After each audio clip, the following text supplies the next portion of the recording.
Bayangkan suatu hari kamu menemukan sebuah pintu yang terhubung ke dunia lain, di mana terdapat item atau skill yang sangat kuat, bisa dibawa kembali ke dunia nyata. Stay away! Leave me alone! Wild, who's it gonna hurt? Cerita dimulai ketika seorang gadis dilecehkan oleh 3 orang preman. Tiba-tiba seorang anak laki-laki bernama Yuya datang, mencoba menentang para preman itu. Namun mereka mengejek Yuya gemuk dan jelek, dan akhirnya memukulinya. Tak lama, polisi tiba dan para preman melarikan diri. Gadis itu mengucapkan terima kasih pada Yuya atas bantuannya. Tetapi Yuya mengatakan dia baik-baik saja dan mulai pergi.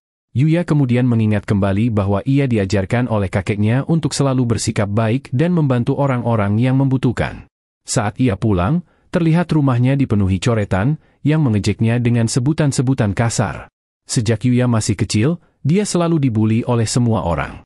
Bahkan orang tuanya sendiri memperlakukannya dengan buruk karena saudara-saudaranya memiliki fisik yang cantik, sedangkan dia jelek. Dan ketika ia masuk SMP, keadaan semakin buruk karena ia sering dipukuli murid lain di sekolah. Hanya kakeknya seorang yang peduli tentangnya. Selalu mengingatkan Yuya bahwa menjadi baik akan membuat hati bahagia. Kakeknya sudah meninggal, dan mewariskan rumah dan semua tabungannya kepada Yuya. Orang tua Yuya mencoba untuk menentang surat wasiat, tapi pada akhirnya Yuya tetap memenangkannya di persidangan. Karena itu, orang tuanya meninggalkannya, sehingga dia tinggal sendiri dan harus bekerja paruh waktu untuk bisa bertahan hidup. Saat Yuya lulus SMP, buku tahunannya hanya berisi komentar-komentar jahat yang menghinanya. Yuya mencoba pergi, namun dia dihentikan oleh para pembuli. Mereka mengingatkan bahwa meskipun Yuya sudah lulus, dia masih tetap sebagai kacung mereka. Yuya mengatakan dia harus pergi bekerja, tetapi para pembuli memukulinya. Dan kita melihat adiknya hanya menonton dari kejauhan. Saat Yuya akhirnya sampai di tempat kerja, bosnya sangat marah karena Yuya terlambat dan langsung memecatnya. Di rumah, Yuya makan makanan seadanya. Dan saat dia melihat dirinya di cermin, dia mengamuk dan memecahkan kaca. Marah karena keadaannya tidak berubah bahkan setelah dia lulus. Dia meninju tembok, namun tiba-tiba sebuah ruangan tersembunyi mulai terbuka. Ada banyak barang aneh di dalam ruangan, dan Yuya berpikir itu pasti milik kakeknya. Dia menemukan sebuah pintu aneh, dan saat dia membukanya, pintu itu mengarah ke sebuah ruangan aneh. Yuya menjadi takut saat sebuah notifikasi muncul. Saat Yuya membacanya, dia mengetahui bahwa pintu itu terhubung ke dunia lain. Notifikasi itu memberitahu tentang sistem yang bisa dia gunakan. Seperti cara menyimpan barang, dan mengontrol siapa saja yang bisa menggunakan pintu itu. Meskipun sedikit bingung, dia menganggap sistem ini seperti sebuah game, sehingga dia pun memutuskan untuk memeriksa statusnya. Tetapi saat dia melihatnya, dia kecewa karena semua statistiknya sangat rendah. Dia melihat sekeliling ruangan. Dan saat dia membuka jendela, dia melihat bahwa tempat itu benar-benar berada di dunia lain. This really is another world. Dia kemudian menemukan sebuah catatan di atas meja. Meskipun awalnya dia tidak bisa membacanya, dia menggunakan skill baru yang bisa membantunya membaca bahasa itu. Yuya mengetahui bahwa pemilik rumah itu adalah seorang pria yang dijuluki Sage.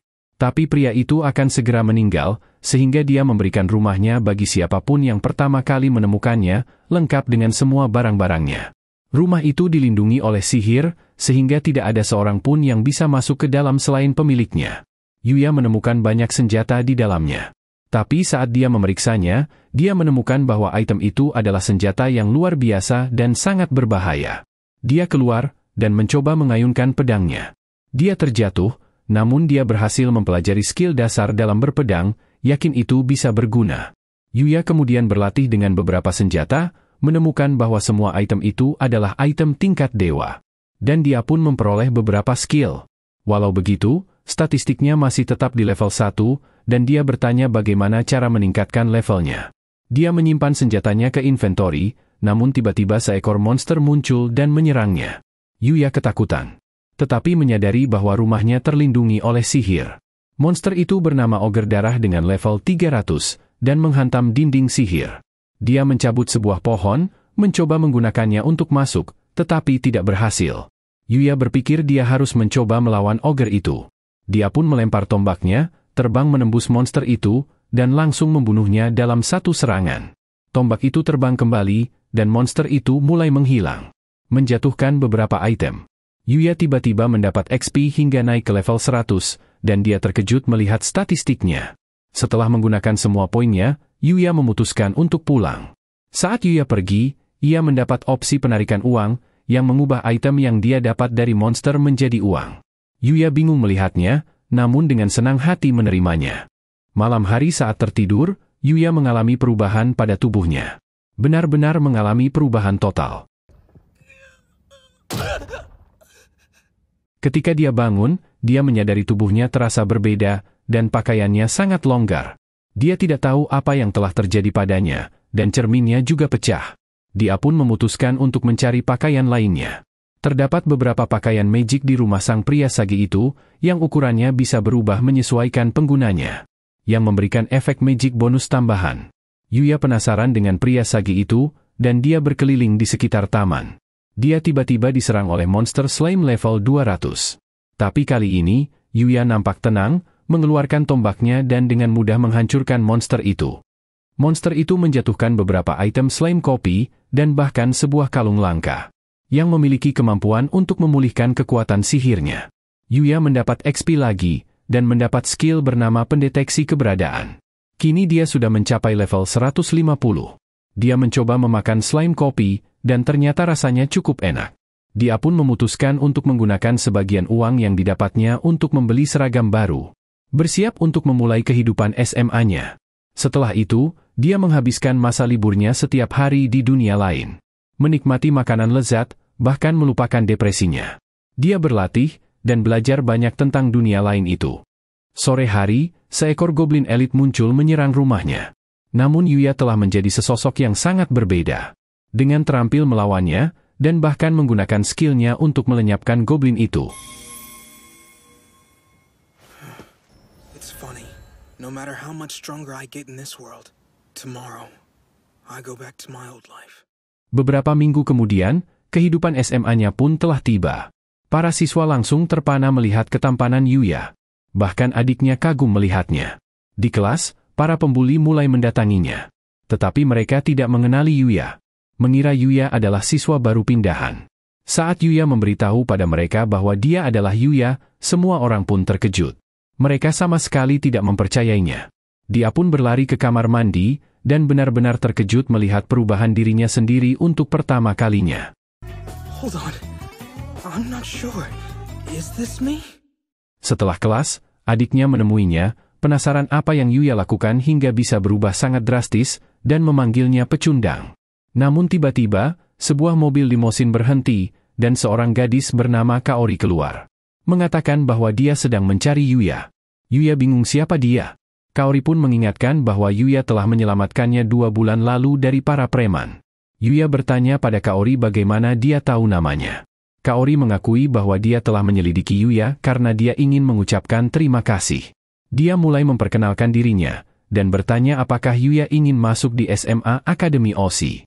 Dan Yuya mengenali SMA itu sebagai akademi untuk kaum super elit dan kaya raya. Ternyata Kaori adalah ketua OSIS, dan ayahnya adalah kepala sekolah SMA Akademi OSI. Yuya merasa tersanjung dengan tawaran itu, tetapi dia berpikir dirinya tidak cukup pintar untuk masuk di akademi seelit itu. Adiknya menyela, meminta untuk bergabung di akademi sebagai ganti Yuya. Mengaku bahwa mereka lebih hebat dibanding Yuya, baik dalam bidang akademis maupun olahraga. Namun Kaori menolak, karena mereka sering menghina Yuya. Mengungkapkan bahwa dia sudah menyelidiki mereka, dan mengetahui semua perilaku jahat mereka terhadap Yuya. Kaori melanjutkan dengan menjelaskan pada Yuya bahwa akademi mereka lebih berfokus pada perilaku daripada hanya akademis saja. Jadi tidak akan menjadi masalah bagi Yuya untuk mendaftar di Akademi OSI. Asistennya menyarankan untuk menunjukkan pada Yuya Akademi OSI, sehingga Kaori pun menariknya pergi. Mereka mulai berangkat, sementara adiknya tidak percaya melihat apa yang baru saja terjadi. Mereka tiba di akademi, dan itu adalah SMA terkenal yang penuh dengan siswa-siswi berprestasi. Dia bertemu dengan kepala sekolah bernama Tsukasa, yang berterima kasih pada Yuya karena telah menyelamatkan putrinya. Yuya mengatakan itu bukan masalah besar, tetapi Kaori mengatakan bahwa hanya Yuyalah satu-satunya orang yang mau membantunya. Tsukasa mengundang Yuya untuk masuk di Akademi OSI, bahkan menawarkan akan membayarkan uang sekolahnya sebagai ucapan terima kasihnya. Namun Yuya masih ragu-ragu, berpikir dia tidak akan cocok, karena biasanya hanya orang jenius yang diterima di Akademi OSI. Tsukasa menjelaskan bahwa orang jenius itu adalah orang biasa, yang telah menemukan cara efisien dan efektif untuk bekerja keras. Tetapi Yuya berpikir para orang jenius itu memang terlahir dianugerahi bakat. Tsukasa menjelaskan bahwa setiap orang memiliki bakat mereka sendiri. Dan yakin setelah melalui tantangan dan rintangan, Yuya pasti akhirnya akan mengetahui bakatnya. Meyakinkan bahwa Yuya masih muda. Dia menyarankan Yuya untuk mencoba bersekolah di Akademi OSI selama 1 hari. Seorang guru bernama Sawada kemudian masuk. Dan Tsukasa memperkenalkan bahwa dia adalah seorang ilmuwan terkenal. Kelas guru Sawada sangat populer dan mudah dipahami bagi siswa-siswinya. Kemudian, Yuya bersiap untuk masuk kelas pertamanya. Dia cemas dirinya akan kesusahan mengikuti pelajarannya. Tapi dia berpikir bahwa bersekolah di akademi ini pasti lebih baik dari sekolah dulunya. Yuya dipanggil masuk, dan dia mulai memperkenalkan dirinya. Namun semua siswa tercengang. Yuya cemas apa yang mereka pikirkan tentangnya. Tapi mereka benar-benar terkagum melihat ketampanan Yuya yang hakiki. You can have a seat. There's an available one by the window in the back. Right. Yuya duduk di belakang, dan berbagi buku dengan seorang gadis bernama Hyodo di sebelahnya. Tapi Hyodo bersikap dingin, sehingga Yuya takut kalau Hyodo sudah membencinya. Kaori penasaran apakah Yuya akan cocok di kelasnya. Seiring berjalannya kelas, Yuya melihat kelasnya cukup normal. Namun para siswanya jauh lebih aktif dalam pelajaran. Saat istirahat, beberapa siswa ingin berkenalan. Menanyakan apakah Yuya adalah seorang idol, dan apakah Yuya punya pacar. Seorang siswa bernama Ryo menghentikan para siswa itu. Dan mengajak Yuya ke kantin untuk makan siang bersama. Yuya kagum melihat menunya yang mewah, dan semua makanan itu gratis. Yuya menganggap sekolah ini seperti mimpi. Mereka duduk bersama siswa lain bernama Shingo. Mereka mulai mengobrol tentang anime, dan Yuya terkejut mereka ternyata sama seperti dirinya. Saat makan, Yuya menyadari bahwa semua orang memperhatikannya. Dia berpikir mungkin itu karena dia memakai seragam yang berbeda. Shingo bertanya apakah Yuya sudah bergabung di sebuah klub. Yuya menjawab bahwa dia belum menjadi anggota klub manapun. Ryo juga tidak. Namun itu karena Ryo jago dalam semua jenis olahraga, dan bingung untuk memilih salah satu klub.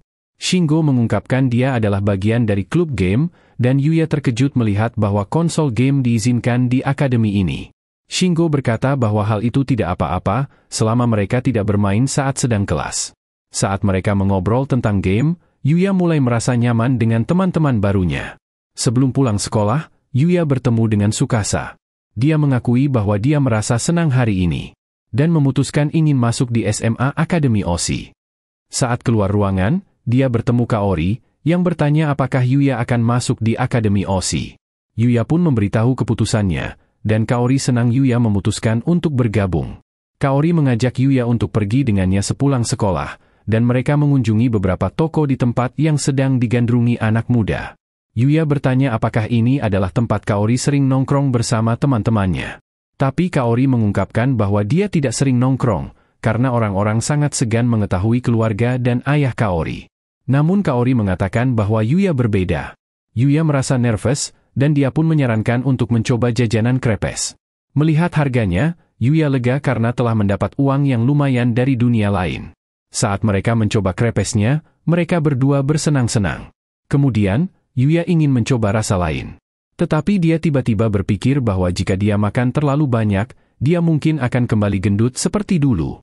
Yuya bertanya bagaimana Kaori mengenalinya padahal dia terlihat sangat berbeda dari sebelumnya. Kaori berkata bahwa walaupun Yuya sedikit lebih ramping, dia mengenalinya karena mata Yuya masih terlihat sama. Kaori menawarkan krepesnya, mengetahui bahwa Yuya ingin mencoba rasa lain. Dengan malu-malu, Yuya mencicipinya. Kaori juga merasa malu, tapi Yuya menawari Kaori untuk mencoba krepesnya juga. Kaori pun dengan gugup menggigitnya. Dari kejauhan, beberapa gadis lain melihatnya, menganggap mereka berdua sangat lucu. Malam harinya, Yuya memutuskan untuk pergi ke dunia lain, mengenakan baju full armor lengkap.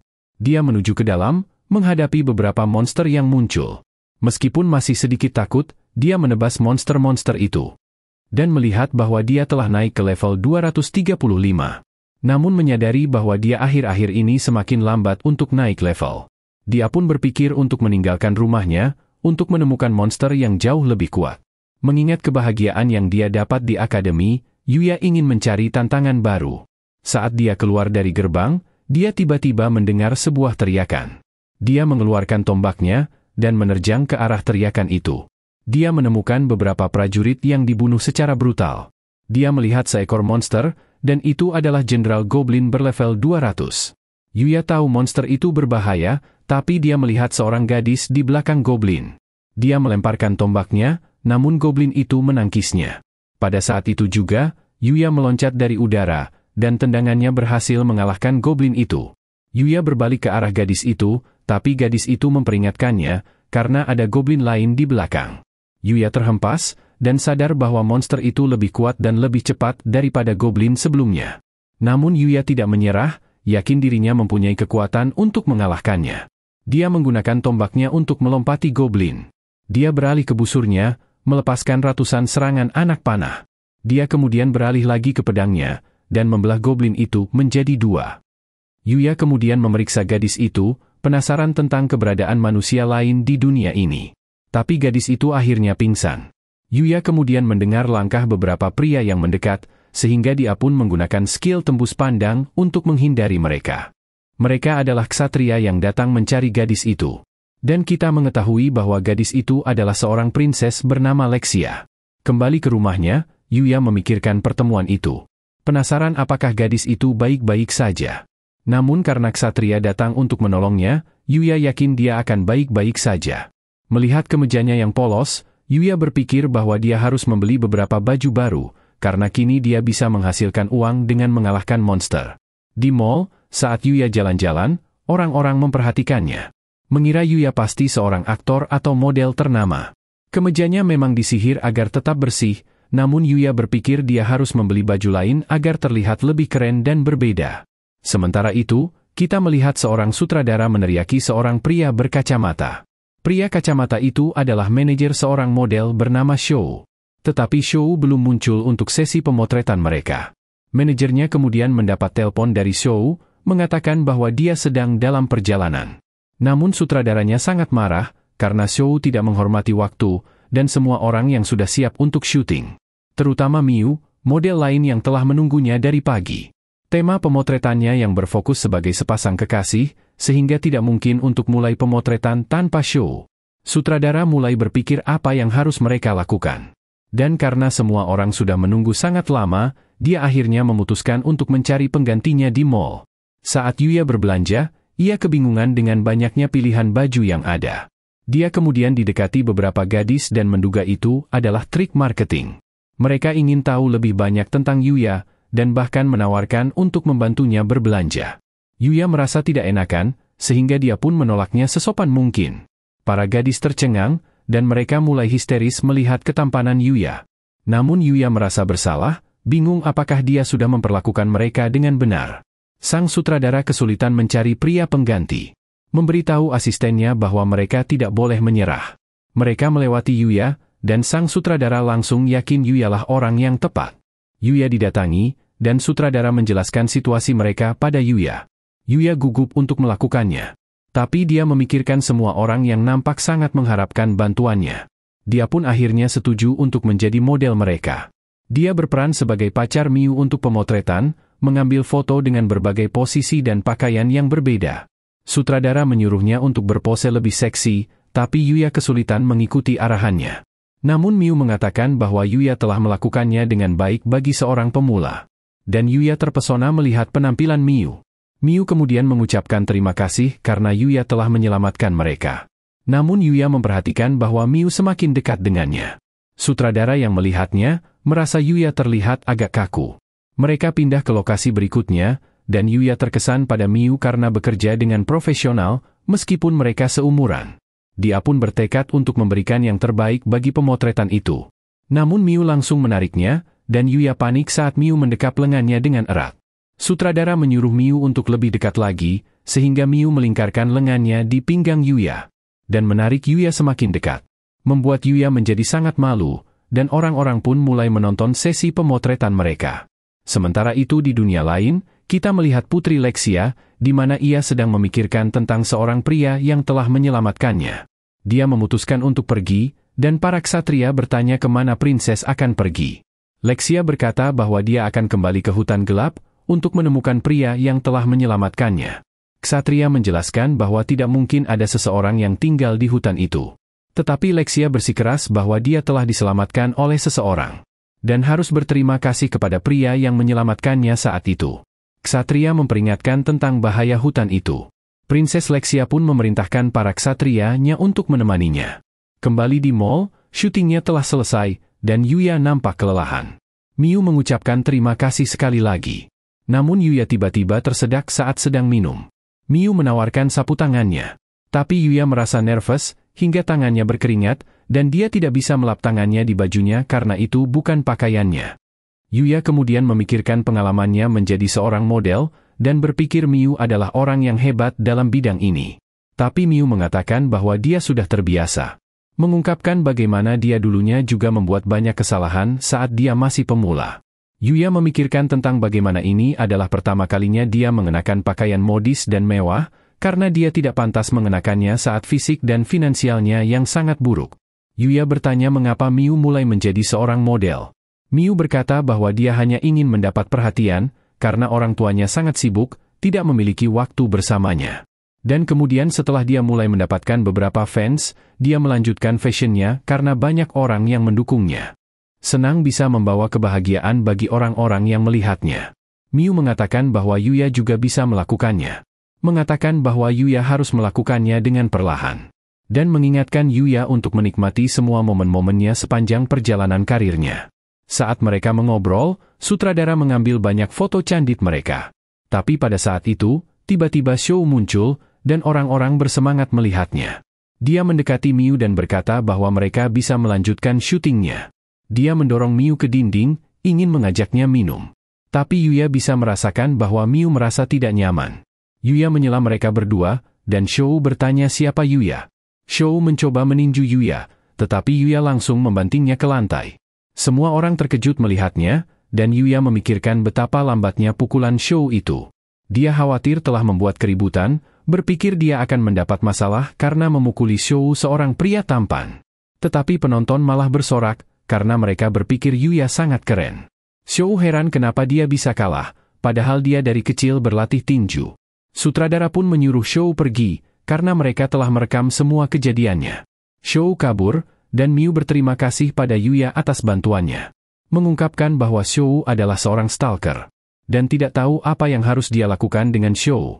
Sutradara juga mengatakan bahwa sifat Shou memang sangat jelek, dan dengan kejadian ini, dia tidak akan menggunakan Shou lagi. Sutradara kemudian bertanya apakah Yuya tertarik menjadi model. Yuya berterima kasih karena memberinya kesempatan untuk bekerja dengan para profesional lainnya. Tapi Yuya menganggap dirinya tidak melakukan tugas dengan baik, sehingga dia pun akhirnya menolaknya. Sutradara menghargai keputusan Yuya, dan mereka akhirnya memberikan semua pakaian syuting itu sebagai ucapan terima kasih atas bantuannya. Yuya berpikir dengan pengalaman berharga itu saja sudah cukup baginya. Tapi sutradara mengatakan bahwa adalah hal wajar untuk mendapatkan kompensasi atas pekerjaannya. Terutama karena Yuyalah yang menyelamatkan mereka. Yuya pun menerimanya. Miu berharap bisa bekerja sama dengan Yuya lagi di masa mendatang, dan mendoakan Yuya semoga sukses. Setelah itu di mobil, sutradara sangat menyayangkan bahwa Yuya tidak menerima tawarannya. Yakin suatu saat nanti Yuya akan menjadi seorang bintang. Melihat kembali foto-fotonya, Miu memikirkan betapa baiknya Yuya. Sutradara yang melihat wajah Miu memerah, mulai menggodanya. Tahu Miu punya perasaan pada Yuya. Sementara itu, Yuya mengatur lemari pakaiannya, melihat semua pakaian barunya yang sangat mewah. Kemudian, kita melihat foto Yuya yang sudah menyebar dan menjadi trending. Beberapa agensi penasaran siapa pria itu. Terlihat seorang wanita sangat ingin mengontrak Yuya, dan memerintahkan bawahannya untuk menemukan Yuya sebelum agensi lain merekrutnya. Melihat bagaimana Yuya mampu berpose natural di samping Miu, padahal dia adalah seorang amatir. Wanita itu pun bertekad untuk tidak membiarkan Yuya lolos. Sementara itu di dunia lain, kita melihat para ksatria yang bertarung melawan beberapa goblin. Para ksatria sedang kesulitan, dan tiba-tiba seekor goblin muncul di belakang Putri Lexia. Tapi goblin itu dikalahkan, di mana Yuya terlihat muncul di hadapannya. Mereka terkejut melihatnya, dan Yuya dengan mudah membunuh para goblin. Lexia senang mengetahui Yuya memang nyata. Yuya pun menghabisi semua goblin itu. Dia mengobati ksatria yang terluka, dan Lexia mendekatinya. Mengungkapkan dia datang ke hutan gelap karena dia ingin berbicara pada Yuya. Yuya bertanya apa yang Lexia inginkan. Namun Lexia tiba-tiba bertanya apakah Yuya mau menikahinya. Membuat mereka semua sangat terkejut. Ksatrianya bertanya apa yang sedang Prinses Lexia pikirkan. Mengingatkannya bahwa dia adalah seorang putri kerajaan. Menjelaskan pada Lexia bahwa mereka tidak tahu apa-apa tentang Yuya. Tetapi Lexia bersikeras mengatakan bahwa dia telah jatuh cinta pada pandangan pertama. Mereka berdua mulai berdebat, tapi Yuya menyelanya. Mengatakan bahwa hutan ini berbahaya. Yuya pun mengundang mereka ke rumahnya, yang sangat mengejutkan mereka karena mengetahui bahwa Yuya benar-benar tinggal di dalam hutan ini. Mereka kagum melihat rumahnya, dan ksatria itu memperkenalkan dirinya bernama Owen, sang kapten dari para ksatria kerajaan Arcelia. Dan memperkenalkan Lexia sebagai putri pertama Raja Arcelia. Menjelaskan bahwa Lexia adalah posisi kedua sebagai pewaris tahta. Lexia berterima kasih sekali lagi pada Yuya karena telah menyelamatkan mereka. Dan Yuya mulai sedikit berhati-hati setelah mengetahui bahwa Lexia adalah seorang prinses. Namun mereka mengatakan untuk tidak khawatir, karena ini bukan kunjungan resmi, dan Yuya adalah penyelamat mereka. Yuya memperkenalkan dirinya. Tapi mereka merasa nama Yuya aneh, dan berpikir Yuya mungkin berasal dari negara lain. Lexia berimajinasi mengira Yuya adalah seorang bangsawan dari kerajaan lain. Tetapi Owen lebih khawatir dengan kemungkinan lain. Owen menjelaskan bahwa mereka datang untuk mencari Yuya. Karena saat pertama kali Yuya menyelamatkan putri Lexia, dia tidak sempat mengucapkan terima kasih padanya. Lexia selalu memikirkan Yuya sejak hari itu. Mengungkapkan bahwa itu adalah pertama kalinya dia merasakan hal seperti itu. Dan meminta sekali lagi pada Yuya untuk menikahinya. Yuya kebingungan, dan berpikir lamaran itu sangat mendadak. Membuat sang putri berpikir bahwa cinta memang tidak sesederhana itu. Dia memikirkan beberapa novel romans yang telah dia baca, menjelaskan bahwa cinta akan datang seiring berjalannya waktu dan rintangan. Dan akan membosankan jika semuanya berjalan mulus begitu saja. Dia pun meminta Yuya untuk memulai hubungannya sebagai teman terlebih dahulu. Yuya menjadi gugup, memikirkan pengalaman traumatis masa lalunya. Tetapi dia akhirnya setuju untuk menjadi teman Prinses Lexia. Owen kemudian mengungkapkan satu alasan lain mengapa mereka datang. Yaitu karena sang raja ingin agar Yuya mengunjungi istana kerajaan, sehingga sang raja juga dapat menyampaikan rasa terima kasihnya secara langsung. Yuya ragu-ragu, tetapi Owen berkata itu adalah perintah kerajaan. Dan dia tidak bisa pulang sampai Yuya setuju. Yuya pun tidak punya pilihan selain menerima undangan itu. Owen menyebutkan bahwa perjalanannya akan memakan waktu sekitar 5 hari. Karena Yuya berpikir itu akan mengganggu waktu sekolahnya, dia meminta untuk menunda pertemuan itu. Owen pun mengatakan bahwa mereka senang menunggunya kapanpun Yuya memutuskan untuk pergi. Mereka pamit, dan Lexia menyuruh Yuya untuk mempersiapkan dirinya, karena dia berencana akan memenangkan hati Yuya saat mereka bertemu lagi. Di suatu tempat di kerajaan, kita melihat seorang pria melaporkan kegagalannya dalam upaya untuk melenyapkan Lexia. Pria itu bertopeng, dan kita mengetahui bahwa dia telah mengirim seorang asasin untuk membunuh Lexia. Namun mereka masuk ke dalam hutan gelap, dan para asasin dihabisi oleh monster hutan. Tapi pria bertopeng itu bingung, bagaimana bisa Prinses Lexia pulang tanpa terluka sedikitpun. Dan memperingatkan anak buahnya untuk tidak gagal lagi. Dia melepas topengnya, memperlihatkan wajahnya yang cacat. Ternyata dia adalah anggota keluarga kerajaan, dan dia bersumpah untuk membalaskan dendamnya pada Lexia. Kembali di rumah Yuya, dia menandai kalendernya kapan dia berencana menemui sang raja. Dia mengenakan seragam barunya, dan berangkat untuk memulai hari pertamanya bersekolah di akademi. Semua orang menatapnya saat Yuya berjalan, sambil mengira Yuya pasti seorang model terkenal. Saat Yuya sampai, kepala sekolah menyambutnya. Dia meminta maaf karena dia tidak punya waktu untuk mengobrol. Tetapi memberitahu Yuya untuk enjoy belajar di akademi ini. Kemudian, Yuya diperkenalkan di kelas sebagai siswa baru. Ryo dan Shingo senang melihat Yuya. Saat jam olahraga sepak bola, terlihat seorang siswa bernama Roy. Dia mencetak sebuah gol dan para gadis menyorakinya. Yuya melihat dari pinggir lapangan, terkesan dengan skillnya. Seorang gadis bernama Kaide kemudian mendekat. Dia bertanya mengapa Yuya tidak ikut bermain. Tetapi Yuya mengatakan dia belum punya baju olahraga. Kemudian, kita melihat Roy, di mana dia dihadang oleh beberapa lawannya. Namun dia menipu mereka, mengumpan bola ke temannya bernama Akira. Akira berlari ke arah gawang, bersiap menggunakan skill spesialnya. Tapi gagal, dan tendangannya mengarah langsung ke arah Kaide. Namun, Yuya dengan cepat berhasil menghentikan bola, dan bahkan mencetak sebuah gol yang sangat brilian. Semua orang terkejut, terheran-heran bagaimana Yuya bisa bergerak dengan sangat cepat. Yuya bertanya apakah Kaide baik-baik saja. Tetapi dia tercengang melihat penampilan Yuya yang sangat memukau. Akira pun bergegas untuk meminta maaf, bersedia menjadi pelayan Kaide. Tapi Kaide berkata bahwa dia baik-baik saja dan menolak tawarannya. Ryo datang menjelaskan, mengatakan bahwa Akira memang sedikit unik. Akira pun berterima kasih pada Yuya karena telah menyelamatkannya. Kemudian kita melihat Kaori, yang ingin mengganti pakaian untuk kelas olahraga. Para gadis membicarakan Yuya, menganggapnya seperti seorang pangeran. Kaide menceritakan pada Kaori tentang kejadiannya barusan, dan para gadis yakin Yuya pasti mempunyai pacar karena dia sangat keren. Tetapi Kaori dan Kaide secara bersamaan menyangkalnya. Saat pelajaran berikutnya, Yuya melambaikan tangan ke Kaori yang berada di lapangan. Tapi tiba-tiba, geng motor jahat datang menyerbu sekolah. Mereka mengelilingi para gadis, sambil mengayunkan tongkat baseball mereka. Semua orang mengecek keributan di luar. Para siswa mengenalinya, yaitu mereka adalah Red Ogre, geng penjahat paling berbahaya di daerah situ. Yuya juga mengenali mereka, dan melihat adik-adiknya juga bersama geng itu. Kaori bertanya apa yang mereka inginkan datang di akademi ini. Adik laki-laki Yuya bernama Yuta, memberitahu gengnya bahwa Kaori adalah putri kepala sekolah akademi. Kaori mengenali mereka berdua, dan mereka mengungkapkan niat mereka datang ke akademi yaitu untuk membalas dendam. Karena Kaori telah meremehkan mereka, dan malah memasukkan Yuya di akademi. Kaori memperingatkan mereka bahwa polisi sudah dalam perjalanan. Tetapi adik perempuan Yuya bernama Sora berkata bahwa mereka sudah memprediksinya. Mereka pun berencana untuk menculik Kaori sebagai balasan. Para berandalan mulai mengelilinginya, dan keadaan kini menjadi buruk. Yuya ingin menyelamatkannya, tetapi kakinya tiba-tiba gemetar. Meskipun Yuya telah melawan monster yang jauh lebih kuat di dunia lain, dia masih memiliki trauma mental yang mendalam untuk menghadapi para pembuli. Teman-temannya khawatir melihat Yuya yang panik, tetapi ia segera mengatasi masalahnya. Dia membuka jendela, dan melompat keluar. Mengejutkan semua orang karena mereka berada di lantai 4. Namun terlihat Yuya mendarat tanpa terluka.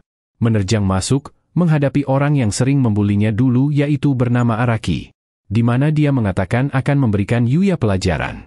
Dia memerintahkan anak buahnya untuk melawan Yuya, tapi Yuya dengan mudah menghindari semua serangan dan melucuti senjata para berandalan dengan cepat. Araki mencoba menyerang, tetapi Yuya berlari melewatinya, fokus untuk menyelamatkan Kaori. Namun dia dihadang oleh seorang pria besar bernama Amori. Berandalan itu menerjang Yuya, tetapi Yuya tidak bergeming dan membantingnya ke samping. Yuya mendatangi Kaori, bertanya apakah dia baik-baik saja. Tetapi bos geng tiba-tiba muncul dan menyerang Yuya. Yuya berhasil menghindar, tetapi bos geng menyerang dengan motornya. Yuya melompat ke udara, dan pria itu akhirnya kehilangan kendali dan menabrak dinding sekolah. Bos geng pingsan, dan polisi pun tiba di akademi. Semua penjahat ditangkap dan para siswa disuruh kembali ke kelas mereka masing-masing. Yuya memastikan Kaori baik-baik saja, namun dia tiba-tiba merasa lemas. Yuya menangkapnya, dan mereka saling bertatapan dengan malu. Sementara itu, Yuta mengatai geng Red Ogre tidak berguna. Tapi dia tiba-tiba diserang oleh bos geng, dan menyalahkan ini semua terjadi karena kesalahan Yuta. Sora memohon ampun padanya, tetapi dia malah ditendang, dan Yuta terus dicekik. Namun Yuya datang dan melepas cekikannya. Yuta pun mengucapkan terima kasih pada Yuya. Bos geng mulai menyerang, tetapi Yuya menatapnya dengan tatapan yang tajam hingga bos geng terjatuh. Para siswa bingung melihat apa yang terjadi. Namun semuanya menjadi tenang, dan Yuta bertanya mengapa Yuya mau menyelamatkannya. Yuya mengatakan bahwa meskipun mereka telah bersikap jahat padanya, mereka tetaplah keluarganya, sehingga Yuya tidak bisa meninggalkan mereka begitu saja. Adiknya pun terharu hingga menitikkan air mata, dan memohon ampun. Meminta maaf atas semua yang pernah mereka lakukan pada Yuya. Kemudian Yuya kembali dengan teman-temannya, dan meminta maaf atas keributan yang terjadi. Tetapi mereka semua kagum padanya. Terheran bagaimana bisa Yuya melompat keluar dari jendela lantai 4. Got that right. You really are something else. He really is. Thank you for everything. Malam hari, Yuya memutuskan untuk pergi menjelajahi dunia lain. Tetapi dia mengingat peringatan dari Owen, memberitahu bahwa hutan gelap dianggap sebagai wilayah paling berbahaya, di mana terdapat monster-monster yang sangat kuat yang mampu dengan mudah menghancurkan kota. Yuya pun penasaran dengan siapa pria Sagi yang dulunya tinggal di rumah itu. Yuya menjelajahi lebih dalam ke dalam hutan, mencari monster yang lebih kuat untuk dilawan. Dia tiba-tiba mendengar teriakan, dan melihat seekor anak anjing diserang oleh monster ogre. Anak anjing itu memancarkan aura bayangan hitam, tetapi dia terlalu lemah untuk bertarung. Yuya memantau dari kejauhan. Melihat bahwa monster itu adalah Raja Orc level 600, dengan kekuatan serangan mencapai 20.000. Yuya berpikir dia tidak punya peluang, sehingga dia menyerah untuk menyelamatkan anjing itu. Tetapi Raja Orc terus memukul anak anjing itu, dan menginjak-injak tubuhnya. Yuya tidak bisa meninggalkannya begitu saja, memikirkan wejangan kakeknya. Dia pun memutuskan untuk menyelamatkannya, berpikir dia mungkin bisa mengalihkan perhatian orc itu. Dia menyerang, dan ternyata berhasil menghabisinya dengan satu serangan. Yuya pun merasa malu karena terlalu lama mengumpulkan keberanian, padahal semuanya berakhir dengan sangat mudah. Tapi Yuya ingat kembali dengan ogre yang dia kalahkan saat masih level 1, dan penasaran tentang siapa pria Sagi yang menciptakan senjata dewa seperti itu. Yuya memeriksa anjing itu.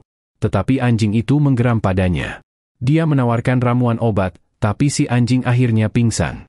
Yuya segera mengobatinya, dan anjing itu mulai merasa nyaman. Dia mencoba berbicara dengan anjing itu, dan mengetahui bahwa anjing itu sendirian dan tidak punya tempat untuk pulang. Yuya pun menawarkan untuk merawatnya. Anjing itu dengan senang hati setuju, dan Yuya tiba-tiba mendapat skill bernama Taming, yang menjadikan anjing kecil itu sebagai teman barunya. Yuya memeriksa statistiknya, dan menemukan bahwa anjing itu sebenarnya adalah Black Fenrir dengan level 500. Dan dia terkesan dengan statistiknya. Yuya pun memikirkan untuk memberinya nama. Karena melihat bulunya yang hitam, dia memutuskan untuk memanggilnya Knight, yang dengan senang hati menerimanya dan melompati kepala Yuya. Mereka kembali ke rumah, dan Yuya memeriksa item-item yang dijatuhkan oleh Raja Orc. Terdapat batu ajaib peringkat S, dan pedang serta armor yang digunakan oleh Raja Orc. Namun, perlengkapan tersebut tidak dapat digunakan oleh manusia. Tetapi ada kemungkinan untuk ditempa ulang. Ada juga sebuah sikat langka, yang memiliki kemampuan untuk mempercepat pertumbuhan rambut. Yuya pun menggunakannya untuk menyikat Knight. Yuya memeriksa statistiknya sendiri, dan melihat bahwa dia masih di level 235. Dia merasa aneh karena dia tidak naik level walaupun telah mengalahkan monster kuat dengan level 600. Dia pun berniat untuk mencari permasalahan sistem levelingnya. Kembali ke dunia nyata, Yuya meninggalkan Knight di rumahnya, dan pergi ke sekolah. Dia kemudian bertanya pada teman-temannya apakah ada pet shop di sekitar sini, dan mengungkapkan bahwa dia baru saja mengadopsi seekor anjing. Kaide senang mendengarnya, ingin melihat foto anjingnya. Tapi Yuya menjadi gugup karena Kaide sangat dekat.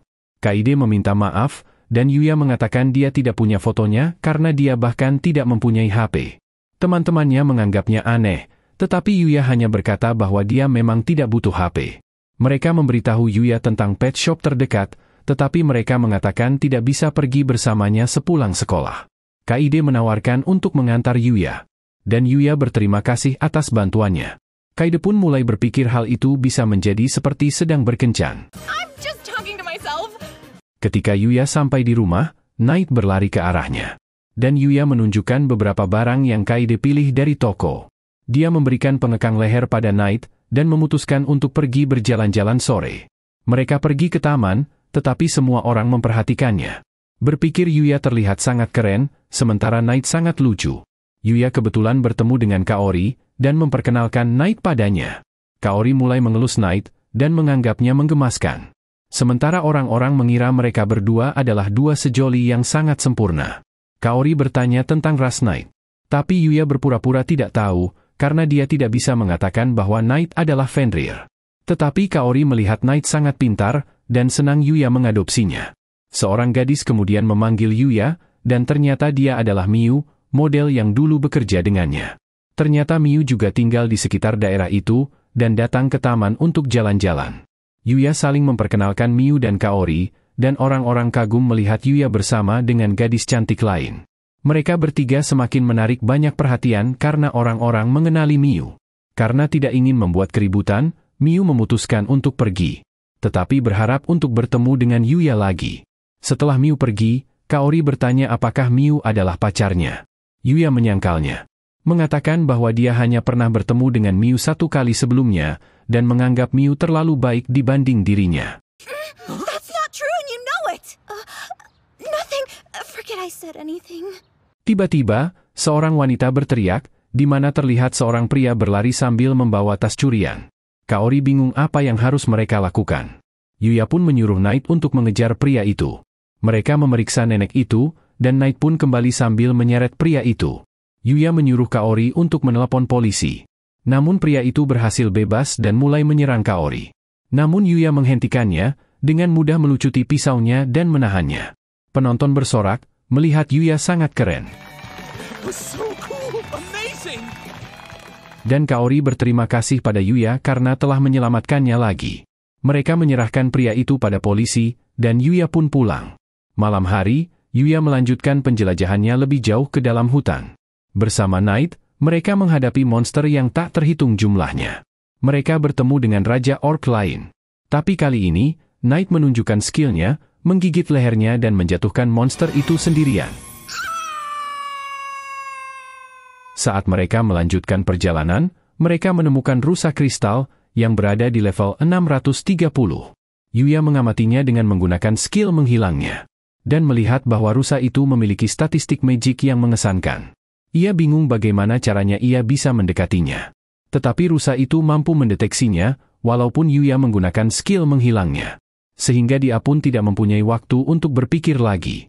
Rusa itu mulai menerjang, sehingga mereka berdua berpisah. Knight mencoba menyerang, tetapi rusa itu menggunakan sihirnya, membuat ledakan besar untuk bertahan. Dia melancarkan serangan lain, menembakkan semburan air ke arah Yuya. Namun Yuya berhasil menghindarinya. Yuya merasa mereka harus bekerja sama, sehingga ia pun menyuruh Knight untuk menciptakan celah untuknya. Knight melompat mengelilingi rusa itu dengan kecepatan tinggi. Tetapi rusa itu membalas dengan sihirnya, membuat ledakan yang tak terhitung jumlahnya di area tersebut. Namun Knight berhasil mendaratkan serangan, dan Yuya mengambil kesempatan itu untuk menghabisinya. Dia memeriksa item yang dijatuhkan rusa itu, dan melihat sebuah kotak yang menarik perhatiannya.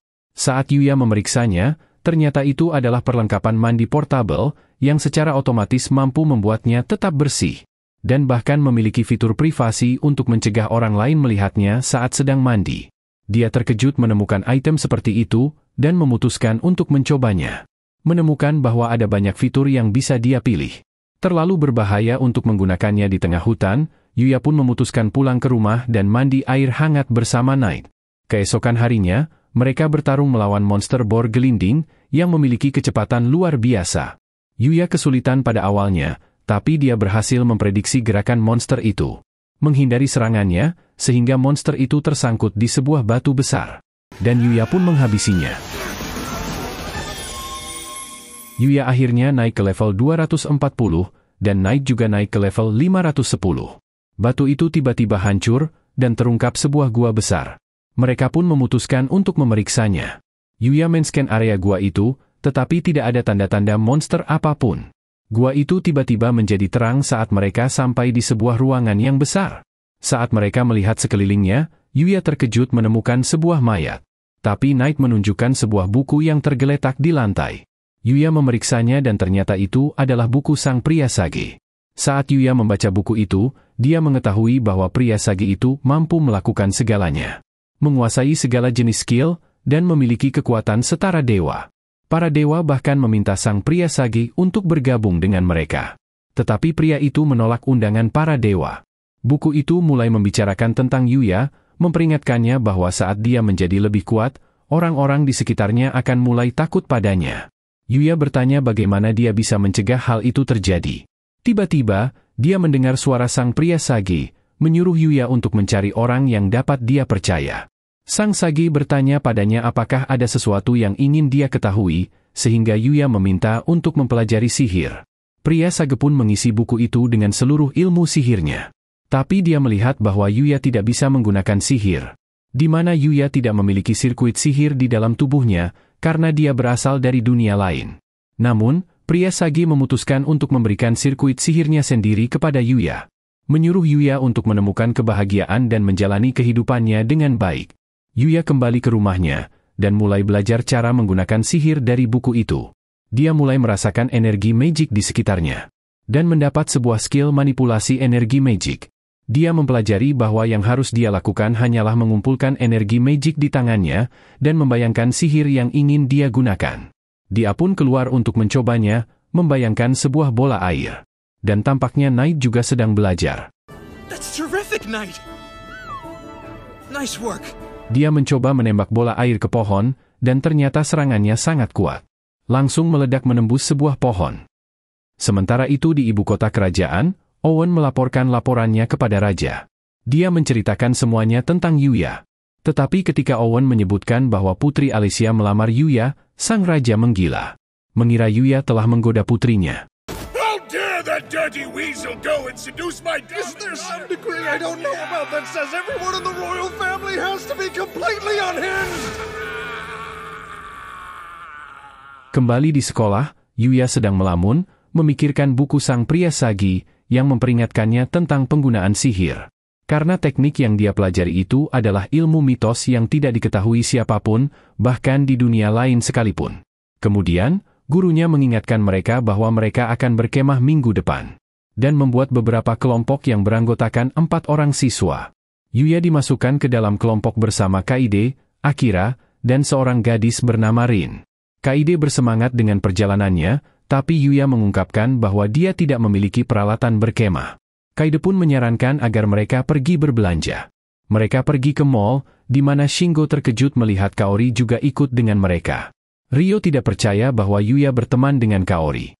Kebanyakan orang menganggap Kaori tidak bisa didekati karena dia adalah putri kepala sekolah. Tapi Kaori menyuruh mereka untuk menganggapnya sebagai siswa biasa lainnya. Yuya bertanya di mana Akira. Shingo mengatakan bahwa dia tidak bisa datang. Mereka pun masuk ke dalam, dan membantu Yuya memilih tas ranselnya. Mereka kemudian memutuskan untuk nongkrong, dan bermain di time zone. Shingo senang melihat karakter favoritnya berada di dalam permainan mesin capit, tetapi mengungkapkan bahwa dia tidak pintar dalam permainan itu. Yuya memutuskan untuk mencobanya, menggunakan skill pendeteksi kelemahan. Dia menemukan titik lemahnya, dan berhasil mencapit karakter itu dengan 1 kali percobaan. Kaide juga meminta Yuya untuk mendapatkan boneka kucing. Yuya pun menggunakan skillnya lagi, dan dengan mudah memenangkannya. I've been wanting this pen case since forever. 3 for 3, you're the man. Would you mind? Yuya pun memenangkan banyak hadiah untuk semua temannya. Dan Kaori mengungkapkan ini adalah pertama kalinya dia bermain di permainan time zone.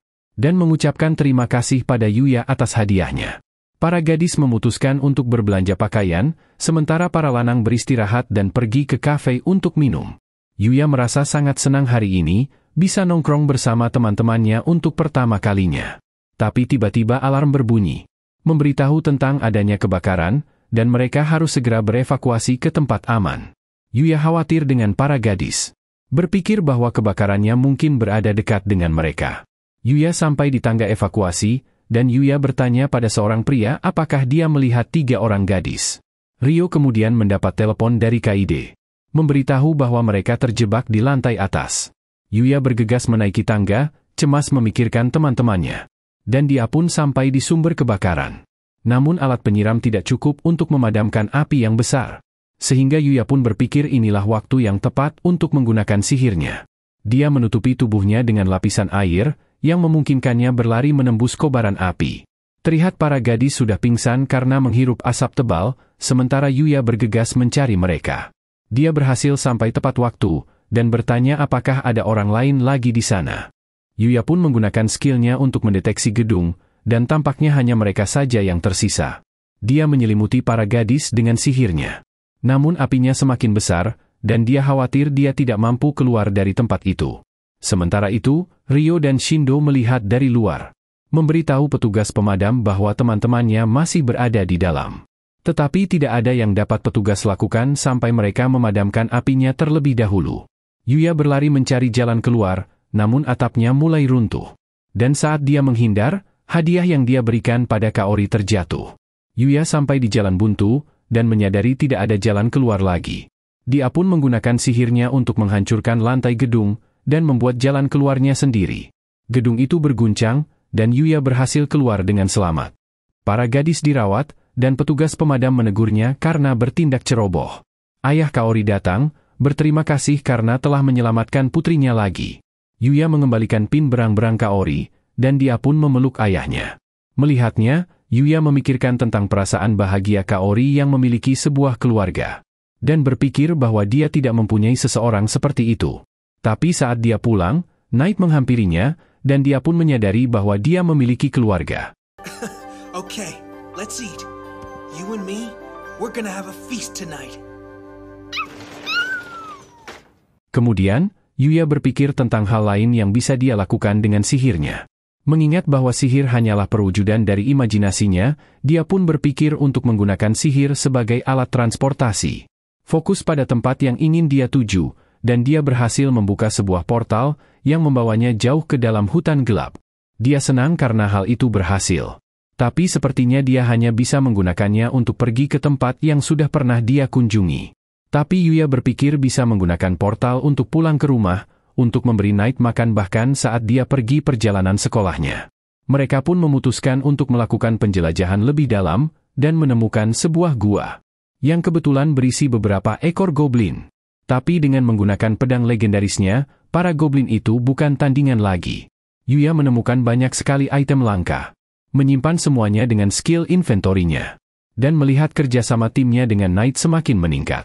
Mereka meninggalkan gua, dan Yuya berpikir mereka harus mengakhiri hari ini. Tapi Knight sedih, ingin melanjutkan penjelajahannya. Yuya mengatakan bahwa dia harus kembali, agar dia bisa mempersiapkan perjalanan sekolahnya. Namun Knight tiba-tiba berlari. Yuya mengejarnya, dan nampaknya Knight mendeteksi sesuatu di depan. Yuya pun menggunakan skill tembus pandangnya untuk berjaga-jaga, sambil dia terus berjalan maju.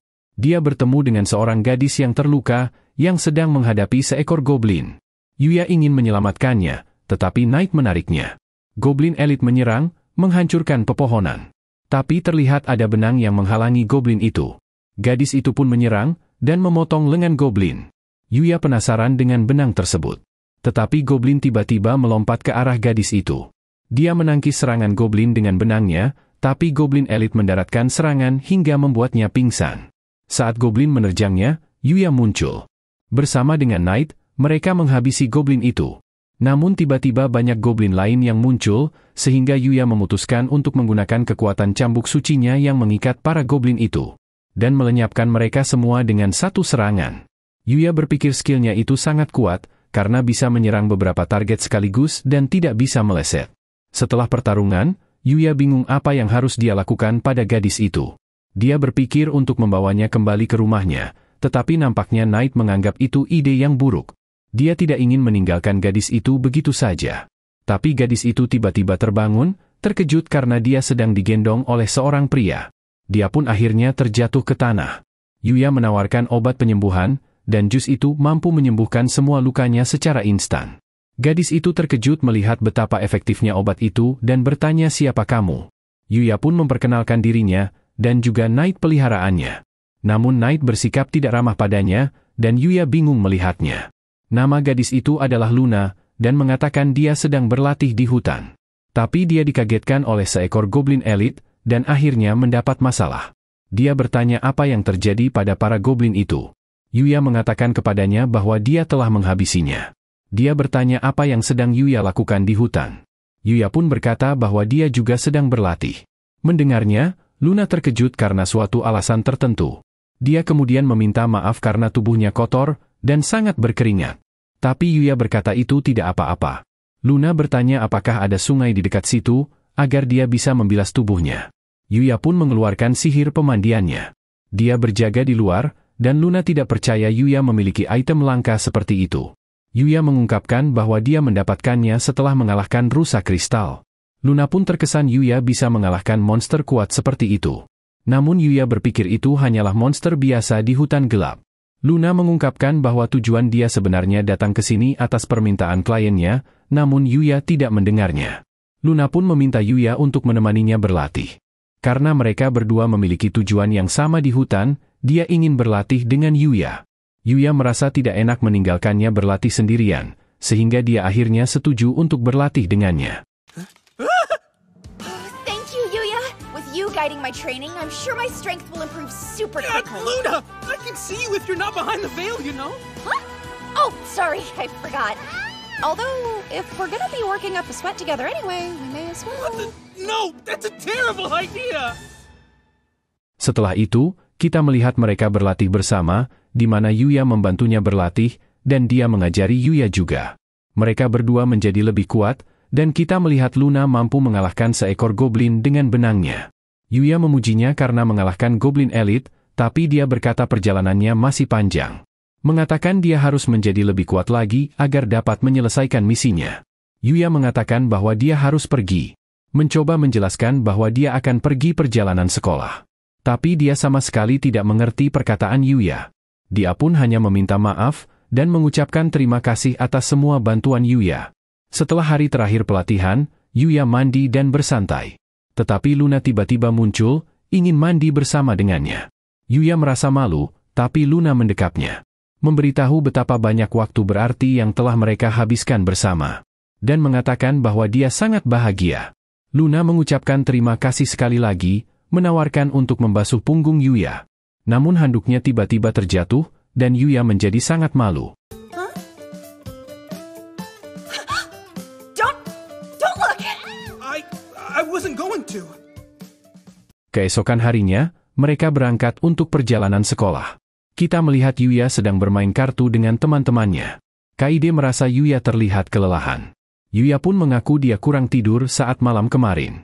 Yuya memenangkan permainan, dan mereka tidak percaya Yuya baru saja memenangkannya 5 kali berturut-turut. Namun Yuya berkata permainan kartu hanya soal keberuntungan saja. Yuya memutuskan untuk tidur siang, dan mengingat bahwa dia selalu menang karena dia memasukkan poin levelnya ke stat luck-nya. Mengira bahwa insiden semalam bersama Luna juga bisa jadi karena keberuntungannya. Yuya pun terbangun saat mereka tiba di tempat tujuan. This is where we're doing the study trip? Wow, it's enormous. Just what you'd expect from Osei. After you get changed, meet me in the hall. Then I'll explain how the study trip's gonna work. Para siswa berganti pakaian, dan gurunya menjelaskan bahwa mereka akan berkemah selama 2 hari. Mereka harus menemukan cara untuk bertahan hidup di alam. Memberitahu bahwa terdapat ikan di sungai, dan tanaman yang bisa mereka makan. Kaide khawatir tanamannya beracun. Namun Sawada memberitahu bahwa dia telah menyiapkan dokter sekolah yang sudah bersiaga. Para siswa menganggapnya menyeramkan, karena mereka selalu mendengar teriakan dari ruangannya. Akira berpikir mereka bisa saja bertahan hidup tanpa makan selama sehari. Tapi Sawada mengatakan itu semua adalah bagian dari pelajaran mereka. Menyebutkan bahwa ini adalah kompetisi antar kelas. Yuya bertanya apakah ada hadiah untuk pemenang. Tetapi Sawada mengungkapkan bahwa dirinya akan mendapat bonus gaji, sehingga dia pun menyuruh mereka melakukan yang terbaik. Mendengarnya, para siswa tidak terkesan. Mereka kemudian berpencar di dalam hutan, dan Yuya bingung apa yang harus mereka lakukan. Akira berpikir dia akan mudah untuk bertahan hidup. Namun mereka mengabaikannya, mengira dia bodoh. Rin menyarankan agar Yuya dan Kaide pergi memancing ikan, sementara dia dan Akira mencari beberapa tanaman yang bisa dimakan. Kita melihat semua siswa berada di tepi sungai, dan Kaide berpikir mereka terlambat. Mereka melihat Rio di tepi sungai, dan dia memberitahu bahwa semua tempat mancing yang bagus sudah habis. Kaide bingung apakah mereka harus mencoba sesuatu yang lain. Namun Yuya menggunakan skill deteksinya, dan berhasil menemukan tempat mancing lain. Ada banyak ikan di daerah tersebut, tapi Kaide berpikir airnya sangat dangkal, sehingga alat pancing mereka tidak efektif. Tetapi Yuya punya rencana lain, dan dia mulai masuk ke dalam air. Ia membandingkan ikan-ikan sungai dengan monster di hutan gelap, ikan-ikan itu tidak ada apa-apanya. Dia mengingat yang ia pelajari dari Luna, tentang cara memprediksi perilaku monster, dan dia berhasil menangkap seekor ikan dengan tangannya. Kaide terkesan melihatnya, dan Yuya pun terus menangkap semua ikan-ikan dengan anggun. Siswa lain menganggap Yuya gila, dan Kaide merasa dia sudah menangkap terlalu banyak ikan. Yuya mengaku terbawa suasana, dan ingin berterima kasih pada Luna atas ilmunya ini. Sementara itu di kota, kita melihat sebuah toko yang penuh dengan boneka. Luna menggunakan benangnya, memotong semua kepala boneka itu, dan dia menyadari bahwa kekuatannya telah meningkat. Dia mengingat kembali saat bersama Yuya. Tapi ternyata Luna sebenarnya seorang asasin, dan telah membunuh sejak dia masih kecil. Namun dia melihat Yuya adalah orang yang berbeda. Berharap dia bisa bertemu dengan Yuya dari dulu, sehingga hidupnya mungkin tidak menjadi seperti ini. Tapi dia sadar dia harus melupakan Yuya, karena Lunalah satu-satunya orang yang dijuluki sebagai headhunter. Dan dia bersiap untuk menghabisi target berikutnya. Yuya dan Kaede bertemu kembali dengan Rin, menunjukkan hasil tangkapan mereka. Dia terkejut mendengar bahwa Yuya menangkap semua ikan itu hanya dengan tangannya. Yuya bertanya apa yang terjadi pada Akira, yang sedang tersungkur ke tanah. Dia pun mengatakan bahwa Rin menggunakannya untuk menguji apakah jamurnya beracun, dan menggunakannya sebagai umpan untuk menarik perhatian beruang. Yuya khawatir padanya, memeriksa statnya untuk melihat apakah dia terkena racun. Dan merasa lega melihat Akira baik-baik saja. Rin dan Akira pun menunjukkan semua tanaman yang berhasil mereka kumpulkan. Yuya mengecek semuanya dengan skillnya, dan menyingkirkan beberapa jamur yang beracun. Mereka menuju ke gedung untuk menunjukkan pada gurunya bahan makanan yang berhasil mereka kumpulkan. Terlihat siswa lain di mana bahan makanan mereka diperiksa, untuk memastikan tidak ada yang beracun.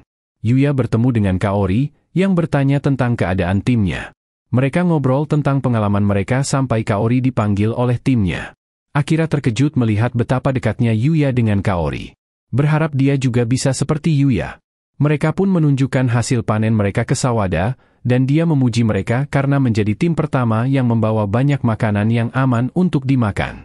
Dia menjadi bersemangat memikirkan bonus gajinya, tetapi berkata bahwa bonusnya juga akan dinilai dari masakan mereka. Dia bertanya siapa yang akan memasak, dan mereka menunjuk Yuya. Sawada menyemangati Yuya untuk melakukan yang terbaik, mengatakan bonus gajinya bergantung pada Yuya. Yuya pun berpikir Sawada seharusnya tidak begitu jujur dengan gajinya itu. Yuya mulai menyiapkan makanan dengan lihai, berkat sedari kecil tinggal sendiri, dan juga memasak di dunia lain. Dia pun berhasil menyiapkan hidangan yang cukup mengesankan. Mereka mulai mencicipinya, dan Yuya menunggu untuk melihat reaksi mereka.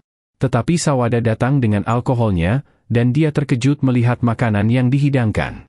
Dia mencoba mencicipinya juga, dan Yuya gugup penasaran apakah mereka menyukainya. Mereka pun akhirnya memuji masakan Yuya sangat lezat. Sawada mengungkapkan bahwa meskipun kantin sekolah mereka dimasak oleh koki kelas elit, dia merasa masakan Yuya lebih enak. Dan menjadi bingung bagaimana hal itu bisa terjadi. Yuya mengingat hanya memasak untuk dirinya sendiri karena dia selalu sendirian. Namun kini dia senang karena melihat orang-orang menikmati makanannya. Setelah makan, Sawada bertanya apakah Yuya mau menikahinya, yang sontak mengejutkan semua orang. Dia mengungkapkan bahwa dia tidak bisa memasak atau membersihkan, karena dia selalu fokus pada penelitiannya.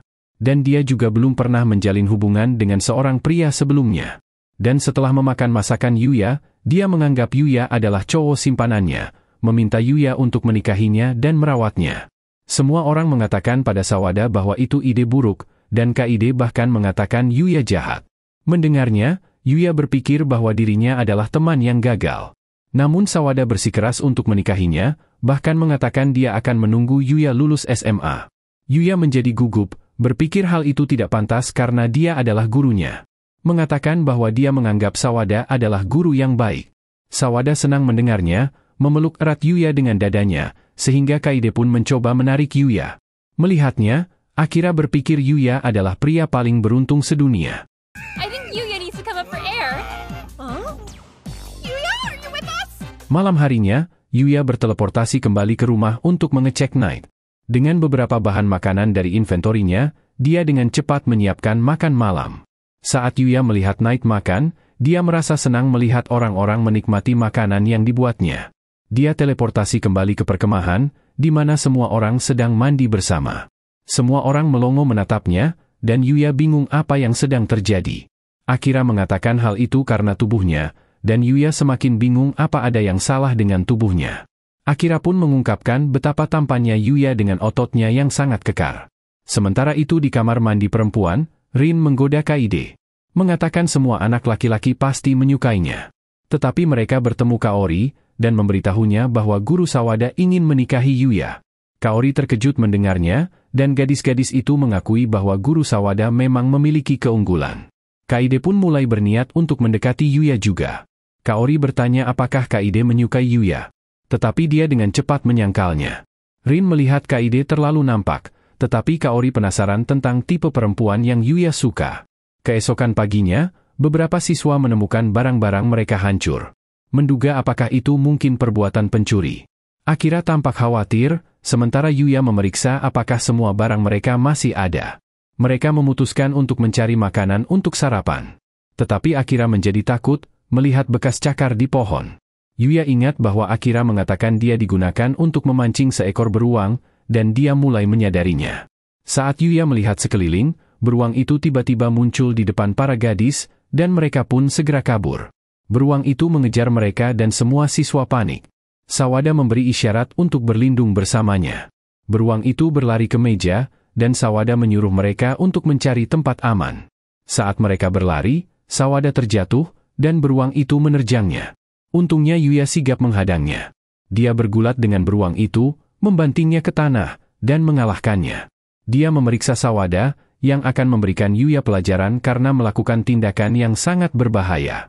Tapi karena Yuya telah menyelamatkan hidupnya, dia memutuskan untuk memaafkannya.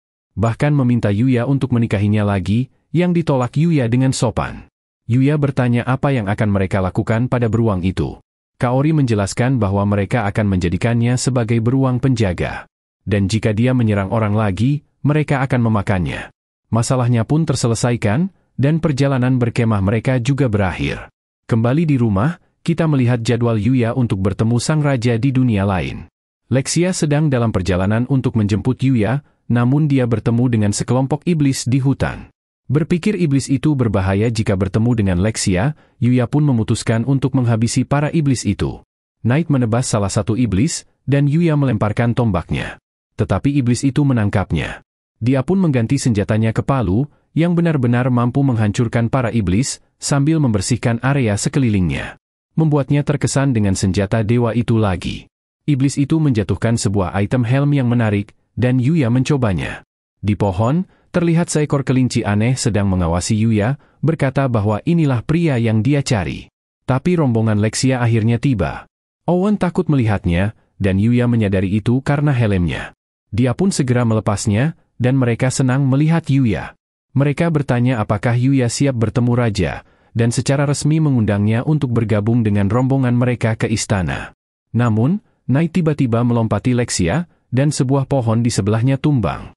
Yuya pun menebasnya menjadi dua di udara. Yuya mendapati seutas benang yang sering digunakan Luna. Menyadari bahwa Knight mencoba melindungi sang putri. Owen bertanya apa yang sedang terjadi. Dan terlihat Luna mengutuk dirinya sendiri karena gagal membunuh Lexia. Tetapi saat dia mencoba melarikan diri, dia diserang oleh Yuya hingga jatuh pingsan. Yuya terkejut karena ternyata orang itu adalah Luna. Lexia menghampirinya, bertanya siapa gadis itu. Yuya mengatakan padanya bahwa Luna adalah orang yang mencoba menyerangnya. Dan Yuya menyadari bahwa Knight mungkin tahu semua tentang Luna. Yuya meminta izin ingin menyembuhkan luka Luna. Dan membawanya kembali ke rumahnya, agar dia bisa bertanya pada Luna apa sebenarnya maksud dari serangannya itu. Tidak ingin terlalu cepat berasumsi bahwa Luna adalah penjahat. Lexia mengabulkan permintaannya, dan Owen datang dengan panik. Mengatakan pada Lexia untuk tidak lari sendirian. Namun dia mengatakan pada Owen bahwa dia akan berkunjung ke rumah Yuya. Yuya and I are just going to his house for a bit! Wait, we are? Yuya bertanya apakah dia yakin. Lexia mengatakan dia juga penasaran mengapa Luna menyerangnya, dan juga penasaran dengan hubungan Yuya dan Luna. Yuya pun memutuskan untuk menggunakan skill teleportasinya agar pulang lebih cepat, dan Owen tertinggal di belakang. Lexia terkejut melihat apa yang baru saja terjadi, dan mereka menunggu Luna bangun. Yuya menjelaskan bagaimana dia bisa bertemu dengan Luna di dalam hutan. Dan mengungkapkan bahwa mereka bahkan berlatih bersama. Tapi Lexia lebih tertarik dengan sihir teleportasi yang Yuya gunakan sebelumnya. Yuya mengatakan dia hanya memikirkan sihir transportasi, dan akhirnya berhasil menciptakannya. Lexia tidak percaya padanya, dan mengatakan bahwa sihir teleportasi dianggap sebagai dongeng. Dan dipastikan belum pernah ada seorang pun yang dapat menggunakannya. Dia memperingatkan bahwa jika ada orang yang mengetahui Yuya bisa menggunakan sihir teleportasi, maka hal itu akan memancing peperangan. Lexia pun meminta Yuya berjanji untuk tidak menggunakannya di depan orang lain tanpa berpikir terlebih dahulu. Lexia tiba-tiba memanggil Luna, menanyakan berapa lama lagi dia berpura-pura pingsan. Luna bangkit, menyadari dia ketahuan. Lexia juga melihat bahwa Yuya sebenarnya tahu Luna berpura-pura. Namun dia hanya bersikap baik dan ikut dalam permainannya. Lexia bertanya tentang identitas Luna, tapi Luna berpikir itu tidak ada gunanya. Dan menyuruh Lexia untuk membunuhnya saja. Tapi Yuya bertanya tentang Luna juga. Luna pun menjelaskan bahwa dia dulu adalah seorang pemulung yatim piatu untuk bisa bertahan hidup. Tapi dia akhirnya diangkat oleh seorang pria yang mengajarinya membaca dan menulis, serta cara untuk menjadi asasin. Dan dia akhirnya bergabung dengan parti bernama Dark Guild. Yuya penasaran dengan Dark Guild itu, dan Lexia menjelaskan bahwa mereka adalah organisasi yang bertanggung jawab atas semua jenis kejahatan. Luna melanjutkan dengan mengungkapkan bahwa dia telah menyelesaikan pembunuhan yang tak terhitung jumlahnya, dan bahkan dijuluki sebagai Headhunter. Lexia pun terkejut mendengarnya. Yuya bertanya apakah Knight sudah tahu tentang Luna selama ini, dan menyadari bahwa itulah alasan mengapa dia bersikap agresif pada Luna saat awal bertemu. Luna mengungkapkan misinya untuk membunuh Lexia. Namun sekarang dia sudah gagal. Kematiannya sudah dipastikan, karena dia akan dieksekusi, atau Guild Dark akan mengirim seorang asasin untuk membunuhnya. Yuya khawatir padanya, tapi Luna bertanya mengapa dia peduli, padahal mereka baru saja berkenalan. Namun Yuya menjelaskan meskipun hanya menghabiskan waktu bersama yang singkat, itu sangat berarti baginya. Dan dia sudah menganggap Luna sebagai temannya. Luna berpikir sudah terlambat. Tapi Lexia menyela, menyuruh Luna bekerja untuknya, dan menjadi pengawalnya. Namun Luna bingung mendengarnya. Lexia pun menjelaskan karena hanya dia dan Yuya yang tahu tentang percobaan pembunuhan itu, mereka bisa merahasiakannya. Dan jika Luna bekerja sebagai penjaga putri, akan lebih sulit bagi Guild Dark untuk menangkapnya. Luna berkata Alicia gila, menjelaskan bahwa dia adalah seorang penjahat. Memikirkan semua orang yang telah dia bunuh, dan tangannya yang kotor berlumuran darah. Tapi Lexia mengatakan bahwa Luna memiliki tangan yang cantik. Penasaran bagaimana tangannya bisa sangat lembut. Dia pun berkata itu berkat pemandian air panas Yuya. Dia terus menolak, tapi Lexia memarahinya. Mengatakan bahwa karena Luna telah gagal membunuhnya, Luna sekarang adalah seorang pecundang. Dan sekarang harus mengikuti perintahnya. Luna pun tidak punya pilihan selain menerima pekerjaan itu.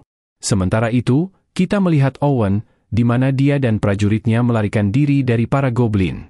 Mereka tidak bisa sampai di rumah Yuya, sehingga mereka terpaksa mundur. Memberikan Yuya tanggung jawab untuk melindungi Lexia dengan aman. Luna tidak percaya melihat keadaannya sekarang berubah, berpikir Lexia bertindak semena-mena. Tetapi Lexia mulai memerintahkan Luna sesuatu, menuntut ingin mengetahui tentang pemandian air panas Yuya itu. Luna pun menjelaskan bahwa Yuya memiliki sebuah item langka yang dapat membuat sebuah bak mandi di mana saja. Dapat membantu pemulihan saat kelelahan, dan juga memiliki efek meningkatkan kecantikan. Lexia menganggap item itu luar biasa, dan ingin menggunakannya juga. Dia memutuskan untuk mandi bersama Luna, mengundang Yuya untuk bergabung dengan mereka juga. Tapi Yuya dengan gugup menolak, dan Lexia pun kecewa. Mereka menikmati mandi bersama, dan merasa santai. Tapi Lexia tiba-tiba bertanya apakah Luna menyukai Yuya. Luna menjawab bahwa mereka hanya berteman saja. Lexia mengatakan bahwa dia bisa tahu bahwa Luna menyukainya. Tetapi Luna menyangkalnya, mengatakan bahwa itu hanya imajinasi Lexia saja. Lexia pun menceritakan tentang rencananya untuk menikahi Yuya. Mendengarnya, Luna langsung menolak idenya itu. Lexia berkata bahwa Luna seharusnya tidak masalah jika memang mereka hanya berteman. Namun Luna tidak yakin apa yang sebenarnya dia rasakan. Lexia tiba-tiba mendeklarasikan perang dengan Luna, mengungkapkan bahwa dia benar-benar jatuh cinta pada Yuya. Mereka pun akan bertarung memperebutkan Yuya, dan Lexia akan menjadi pemenang jika dia bisa menikahi Yuya. Luna bingung mendengarnya. Tapi saat dia memikirkan Yuya bersama wanita lain, dia menerima pertarungan itu. Menginginkan Yuya hanya untuk dirinya sendiri. Lexia pun menyatakan bahwa mulai saat ini, Luna akan menjadi pengawalnya sekaligus rivalnya. Setelah mandi, Yuya berpikir mereka harus membuat makan malam. Lexia menawarkan diri untuk memasak, tapi dia kesulitan saat mencoba memotong kentang. Bahkan pisaunya terlempar, dan hampir membuat bencana. Yuya pun akhirnya yang memasak makan malam. Mereka menyantap makanannya dengan nikmat, dan Lexia memuji Yuya. Tetapi Luna cemburu melihatnya, dan meminta Yuya untuk menyuapinya. Mengatakan bahwa dia kesulitan bergerak karena lukanya belum sembuh sepenuhnya. Yuya mengingat betapa kerasnya dia memukul Luna, sehingga dia pun mengiyakan permintaan itu. Tapi saat Luna makan, dia senyum pada Lexia, yang juga cemburu, dan ingin disuap juga. Yuya mengatakan dia tidak terluka, tetapi Lexia menggunakan kekuasaannya sebagai prinses untuk memerintah Yuya. Yuya pun tidak punya pilihan selain mematuhinya. Here, say ah! Don't hesitate, just devour it all. Fine. Malam hari, para gadis tidur bersama. Dan Yuya kelelahan, tetapi merasa senang menghabiskan waktunya. Keesokan harinya, mereka bertemu kembali dengan Owen dan anak buahnya. Yuya meminta maaf karena meninggalkannya. Owen kemudian bertanya tentang temannya, dan Yuya memperkenalkan Knight sekali lagi. Owen berterima kasih padanya karena telah menyelamatkan Lexia kemarin. Dan dia terus bertanya tentang identitas Luna. Lexia secara belak-belakan menjelaskan bahwa Luna adalah seorang asasin yang mencoba membunuhnya. Tetapi sekarang akan bekerja sebagai pengawalnya. Semua orang terkejut mendengarnya, dan Luna tidak percaya secepat itu Lexia mengungkapkan rahasianya. Owen langsung mengepung Luna, tetapi Lexia menyuruhnya mundur. Owen menolak, mengatakan Luna tidak bisa dipercaya. Tetapi Lexia menjelaskan bahwa mereka semalam tidur bersama. Jadi jika Luna memang benar-benar ingin membunuhnya, dia pasti sudah mati. Owen akhirnya menyerah, tetapi mengatakan tetap akan mengawasinya. Yuya tiba-tiba menyela, mengatakan dia tidak bisa lagi pergi bersama mereka ke istana karena mereka telah menghabiskan waktu di rumahnya. Dia tidak punya waktu lagi untuk melakukan perjalanan, karena dia harus kembali ke sekolah. Owen pun menyuruhnya untuk berkunjung kapanpun dia mempunyai waktu luang. Memberitahu Yuya bahwa dia bisa mengikuti jalan itu menuju sebuah desa, di mana ia bisa mendapatkan petunjuk ke arah ibu kota kerajaan. Lexia mengucapkan selamat tinggal, meminta Yuya untuk segera berkunjung. Tapi Luna tiba-tiba berlari ke Yuya, menciumnya dan mengucapkan terima kasih atas semua yang telah Yuya lakukan untuknya. Lexia kaget, menyuruh Owen untuk kembali agar dia juga bisa mencium Yuya. Tetapi Owen hanya berpura-pura tidak mendengarnya dan meneruskan perjalanan. Stop the carriage immediately! If she's going to kiss him, then I want to do it too! Yuya memikirkan ciuman itu, bertanya apakah Luna menyukainya. Namun Yuya akhirnya memutuskan untuk mandi dan bersantai. Dia tiba-tiba menyadari ada seekor babi yang menyelinap masuk. Dan dia mendapat sebuah notifikasi yang mengatakan dia baru saja menjinakkan hewan itu. Babi itu juga nampak bingung, tetapi kemudian menghiraukannya. Yuya berniat untuk memeriksa statnya.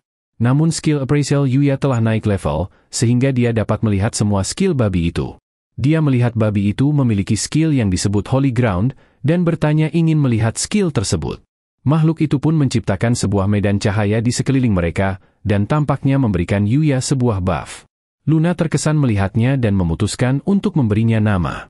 Melihat dari penampilannya, dia memutuskan untuk menyebutnya Akatsuki. Like it?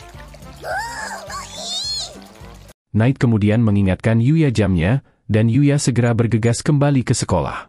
Saat di kelas, Sawada mengumumkan bahwa mereka akan mengadakan kompetisi permainan bola, di mana hasil pertandingannya akan mempengaruhi bonus gajinya.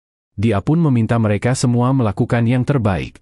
Acara pertama adalah sepak bola, dan kelas mereka dibagi menjadi 2 tim. Yuya bermain sebagai penjaga gawang, karena dia tidak begitu paham dengan aturannya. Saat permainan dimulai, Rio bermain layaknya binatang buas. Menghadapi tim lawan sendirian, dan berhasil mencetak gol. Kaide terkesan, tapi Rin mengatakan bahwa mereka masih memiliki senjata rahasia kedua. Menyuruh Kaide untuk melompat. Saat dia melompat-lompat, para siswa menjadi kehilangan fokus, sehingga Akira berhasil mencuri bola dari Rio. Mental Akira semakin meningkat, dan Rin menyadari rencananya menjadi bumerang bagi timnya sendiri. Akira melewati semua orang, dan melepaskan tembakan. Tapi Yuya menghentikannya dalam sekejap, dan semua orang terkejut dengan gerakannya. Yuya bingung apa yang harus dia lakukan dengan bola itu. Rio pun menyuruhnya untuk melempar bola sekeras mungkin. Yuya pun mencobanya, dan akhirnya menembus langsung ke gawang lawan. Dan bertanya apakah dia mencetak gol. Setelah sekolah, Yuya didatangi oleh seorang agen model. mengundangnya untuk bergabung dengan industri permodelan. Tapi Yuya segera menolaknya. Kepala agensinya terkejut melihat Yuya tidak tertarik. Tapi Yuya mengatakan bahwa dia sudah nyaman di sekolah. Miu muncul mencoba meyakinkannya juga. Dan teman-temannya terkejut mengetahui Yuya bisa kenal dengan seorang model. Yuya menjelaskan bahwa dia kebetulan bekerja sama dengannya sekali, dan Yuya diperlihatkan sebuah sampul majalah saat mereka bekerja sama. Tiba-tiba sebuah poster kompetisi olahraga mereka terbang di dekat mereka, dan Kaori mengejarnya. Tapi agensi itu tiba-tiba mendapat ide. Berpikir mereka bisa membuat sebuah majalah tentang sekolah, dengan memotret Yuya saat acara tersebut berlangsung. Dia pun pergi ke dalam untuk meminta persetujuan dari sekolah.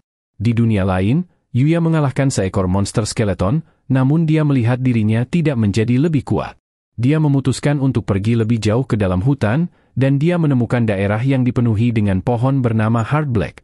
Pohon yang sangat kuat, dan bahkan tidak bisa digores oleh serangan biasa. Yuya tiba-tiba kaget melihat Akatsuki yang berubah menjadi sangat besar. Tapi Akatsuki sebenarnya ada di belakangnya. Dan dia pun diserang oleh seekor monster babi hutan bernama Mithril. Yuya mencoba menyembuhkan dirinya, tetapi babi hutan menyerangnya lagi. Dia berada dalam masalah, dan babi hutan itu menerjangnya. Tapi babi hutan itu tiba-tiba terlempar, di mana seekor kelinci aneh tiba-tiba muncul. Ia memperkenalkan dirinya bernama Usagi, dan Yuya terkejut ia bisa berbicara. Babi hutan itu bangkit kembali, namun Usagi melenyapkannya dalam sekejap. Vanish.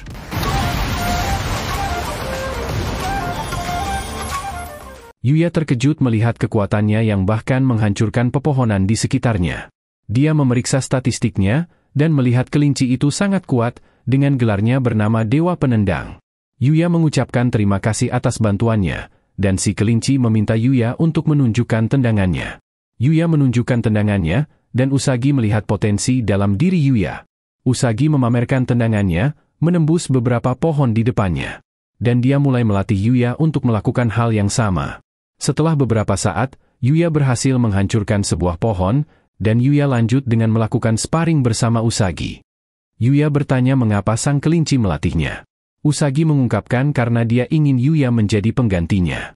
Kelinci itu menjelaskan bahwa dia dikenal sebagai seorang dewa, dan merupakan tugasnya untuk meneruskan teknik-tekniknya.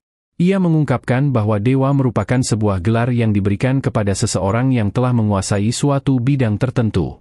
Dan dia telah menguasai tendangan dewa. Tugas mereka adalah melindungi dunia dari iblis kejahatan yang dikenal sebagai The File, yang merupakan manifestasi dari persepsi jahat dunia. Yuya bertanya apakah dia punya pilihan, dan Usagi mengatakan bahwa Yuya bisa menolaknya.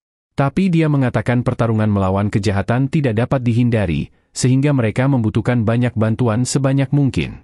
Yuya lebih memilih untuk tidak menjadi dewa, tapi dia berpikir bahwa dia ingin melindungi Night dan Akatsuki. Usagi pun memutuskan untuk terus melatihnya. Tetapi dia juga meminta untuk belajar sihir dari Yuya, karena dia terkesan dengan pelindung sihir di sekitar rumahnya.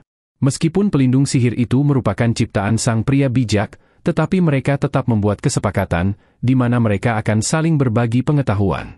Kemudian terlihat Yuya yang sedang dikejar oleh Raja Babi Hutan Mithril. Usagi berpikir ini adalah kesempatan yang bagus bagi Yuya untuk bertanding ulang. Yuya kesulitan melawannya, tetapi ia menggunakan tendangannya. Dan bersama dengan cambuknya, dia berhasil mengalahkan Raja Babi Hutan Mithril. Yuya merayakan kemenangannya, dan mendapati beberapa item peringkat SS. Usagi menjelaskan bahwa ada juga monster peringkat SSS. Di atasnya lagi ada peringkat EX, dan paling terkuat yaitu musuh mereka Iblis The File, dengan peringkat L yaitu legendaris. Yuya tiba-tiba mendapat sebuah notifikasi untuk berevolusi. Dia tiba-tiba mulai bersinar. Penampilannya memang tidak berubah, tetapi tampaknya ia memperoleh beberapa skill baru. I think it's time we head home for today and get some rest. So there's no chance that I'll transform during the ball sports competition, is there? Keesokan harinya, Yuya mengikuti kompetisi tenis meja. Dan agensi model menyuruh Yuya untuk memberikan pertunjukan yang bagus bagi mereka. Lawannya adalah juara satu tingkat nasional, yang dijuluki Sniper. Dia memberikan serangan servis yang mengerikan, yang bahkan Yuya tidak mampu membacanya. Namun membandingkan dengan babi hutan yang dihadapinya, Yuya dengan mudah mengembalikan servis berikutnya, bahkan membuat sebuah lubang di meja. Namun Yuya menyerah pada pertandingan itu, tidak ingin melukai siapapun. Fotografernya pun mengeluh karena Yuya bergerak terlalu cepat hingga kamera mereka tidak mampu menangkap gambarnya. Kemudian Kaide menarik Yuya untuk bermain bola voli, karena salah satu pemain mereka terluka. Dan agensi itu mengikutinya. Saat pertandingan dimulai, semua orang terkejut. Karena bolanya meledak, dan lapangannya hancur lulu lantah. Tim lawan langsung menyerah, dan agensi menyadari bahwa mereka gagal lagi karena sang fotografer malah fokus pada buah melon. Yuya merasa bersalah, sehingga Kaide menenangkannya dengan mengatakan bahwa menang adalah menang. Tiba-tiba mereka mendengar teriakan seseorang. Mereka melihat Kaori, dan Yuya bertanya apa yang terjadi. Terlihat rekan setimnya diangkat dengan tandu. Dan dia memperingatkan Yuya agar berhati-hati dengan servis lawan. Yuya pun menggantikan anak itu di pertandingan bola tenis, dan lawannya mengatakan bahwa Yuya juga akan segera membutuhkan medis. Pertandingan berlanjut dan Kaori melakukan servis. Bolanya nyaris mengenai Yuya, mendarat di luar garis, dan Yuya mencoba menyemangatinya. Kaori melakukan servis lagi. Tapi kali ini raketnya terhempas, dan Yuya menyadari bahwa anak itu sebenarnya telah dihantam oleh Kaori. Mengetahui hal ini, Yuya mengambil alih permainan, melakukan semua pukulan, dan mengkari pertandingan. Kaori mencoba membantu, tapi dia malah melempar raketnya lagi, dan hampir terjatuh. Tetapi Yuya menangkapnya, dan kepala agensi akhirnya dapat memotretnya. Yes! That means we're all good. Di penghujung hari, Kaori berjalan pulang bersama Yuya sambil mengucapkan terima kasih atas bantuannya. Dia ingin mentraktirnya makan, tapi Yuya berkata dia juga senang bersama Kaori, jadi tidak perlu untuk berterima kasih padanya. Namun, Kaori tiba-tiba malah mencium pipinya. Sementara itu, kita melihat Usagi di mana ia sedang bertarung melawan salah satu makhluk jahat. Usagi bertahan menggunakan sihirnya, dan gadis itu terkejut, karena kelinci itu seharusnya tidak bisa menggunakan sihir. Dia mengucapkan terima kasih pada Yuya karena telah mengajarinya sihir, sehingga gadis itu berniat menyusun ulang rencananya. Menyadari Yuya adalah ancaman yang lebih besar, dia pun memutuskan pergi mencari dan melawan Yuya terlebih dahulu. Kepala agensi melihat majalah edisi terbarunya, dan dia senang dengan semua foto-foto Yuya. Dia membayangkan tentang majalahnya yang akan viral dan laku keras. Tetapi anggotanya khawatir jika semua agensi lain akan mengejar Yuya saat mereka melihatnya di majalah. Namun sang kepala agensi tidak cemas, dan dia tampaknya punya rencana untuk memastikan agar Yuya menolak semua tawaran dari agensi lain. Kembali di rumah Yuya, dia dan Kaori belajar bersama. Yuya berterima kasih padanya karena telah membantunya belajar matematika. Tapi Kaori berkata itu tidak masalah, karena Yuya juga telah mengajarinya bahasa Inggris. Yuya pun bersyukur karena skillnya dari dunia lain mampu membuat bahasa Inggris mudah untuk dipahami. Flashback sebelumnya, terlihat Yuya dan Kaori berjalan pulang bersama. Dan kita mengetahui ujian semester sebentar lagi akan tiba. Yuya khawatir apakah dia bisa melewati ujiannya, dan Kaori terkejut ternyata ada sesuatu yang Yuya tidak pandai. Kaori pun menyarankan agar mereka belajar bersama. Dia bertemu Akatsuki untuk pertama kalinya. Dan dia melihat kedua hewan peliharaannya sangat lucu saat sedang tertidur. Kaori kemudian izin untuk menggunakan toiletnya. Tapi setelah dia pergi, Yuya penasaran apakah dia bisa menemukannya. Namun Kaori sampai di depan pintu menuju dunia lain, dan Yuya mengejarnya. Kaori mengatakan dia merasa seperti dipanggil dari pintu itu, dan Yuya menjadi gugup. Yuya pun mengungkapkan bahwa pintu itu terhubung ke dunia lain, dan dia menyuruh Kaori untuk mencoba meletakkan tangannya melewati pintu. Tangannya terhenti oleh penghalang, dan Yuya menjelaskan bahwa hanya orang yang dia izinkan yang bisa melewatinya. Kaori bertanya seperti apa dunia lain itu. Yuya menjelaskan bahwa dunia itu adalah dunia yang dipenuhi monster dan sihir. Menunjukkan bahwa dia bisa menggunakan sihir. Kaori kagum, dan Yuya menjelaskan sihir itu berkat dunia lain. Di mana dia belajar skill yang memungkinkannya untuk menangani para penjahat yang menyerang sekolah. Dan menyelamatkan semua orang dari kebakaran di mall. Kaori masih tak percaya, dan Yuya menawarkan untuk mengajaknya berkeliling di dunia lain. Dia memegang tangannya, dan mereka berdua mulai masuk ke dunia lain. Kaori terkejut melihat benar-benar ada dunia lain di balik pintu itu. Dan Yuya mengatakan padanya bahwa Knight dan Akatsuki juga berasal dari dunia ini. Dia menjelaskan Knight adalah ras Fenrir serigala, dan Akatsuki seperti babi. Tapi Akatsuki tersinggung mendengarnya. Notif status Kaori tiba-tiba muncul, Dan Yuya menjelaskan bahwa kemampuan di dunia ini adalah ditunjukkan dengan stat. Yuya terkejut melihat statistik awal Kaori jauh lebih tinggi daripada saat Yuya dulu. Mengingat bagaimana dia hanya mendapat 1 poin di setiap statnya. Yuya menjelaskan bahwa dia naik level di dunia ini, sehingga penampilannya berubah total karena hal itu. Dia merasa seperti berbuat curang, namun berpikir dia tidak akan diterima oleh semua orang jika penampilannya buruk. Tetapi Kaori mengubah topik pembicaraan. Ingin melihat lebih banyak tentang dunia ini. Yuya menjelaskan bahwa akan berbahaya jika mereka pergi keluar dari perisai sihir rumahnya. Namun berkata akan menunjukkannya di lain waktu. Mereka membuat janji kelingking, dan Yuya meminta Kaori untuk menjaga rahasianya. Membuat Kaori merasa seperti mereka memiliki ikatan spesial, dan dia mulai merasa lebih dekat dengan Yuya. Sementara itu di ibu kota kerajaan, Lexia tiba di istana. Dan sang raja bingung mengapa Yuya tidak bersama mereka. Owen menjelaskan rencana mereka harus berubah, dan raja bertanya apakah ini semua ada hubungannya dengan Luna. Luna segera mengakui bahwa dia mencoba membunuh Lexia. Raja langsung mengambil pedangnya, bersiap untuk mengeksekusinya. Dia menerjang Luna, tapi dia tiba-tiba terhenti. Raja mengakui kehebatan Luna, karena Luna menyadari pedang itu memiliki kemampuan untuk memotong apapun yang ditebasnya. Sehingga Luna pun menghentikan tangannya, bukan pedang itu. Lexia marah pada ayahnya, mengatakan bahwa itu adalah keputusannya untuk menjadikan Luna sebagai pengawal. Dan mengatakan akan membenci ayahnya jika dia menyakiti Luna. Sang raja tak kuasa mendengarnya, dan dia akhirnya mengakui Luna sebagai salah satu pengawal Lexia. Setelah itu, raja bertanya lebih lanjut kepada Owen tentang Luna. Dan Owen menjelaskan bahwa Luna dijuluki sebagai headhunter dari Guild Dark.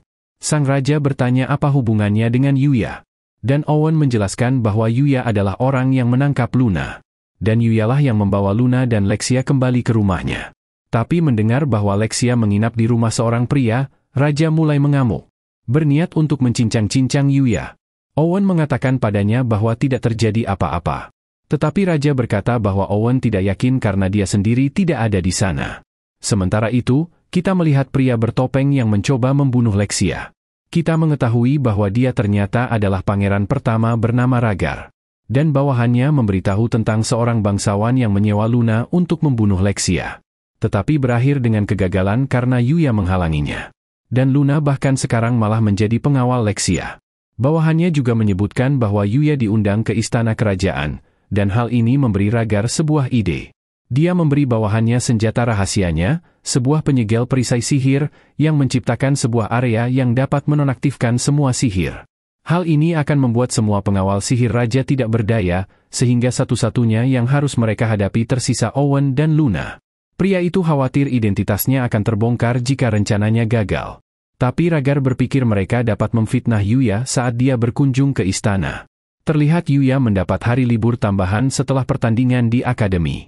Dia pun bersiap untuk mengunjungi ibu kota kerajaan.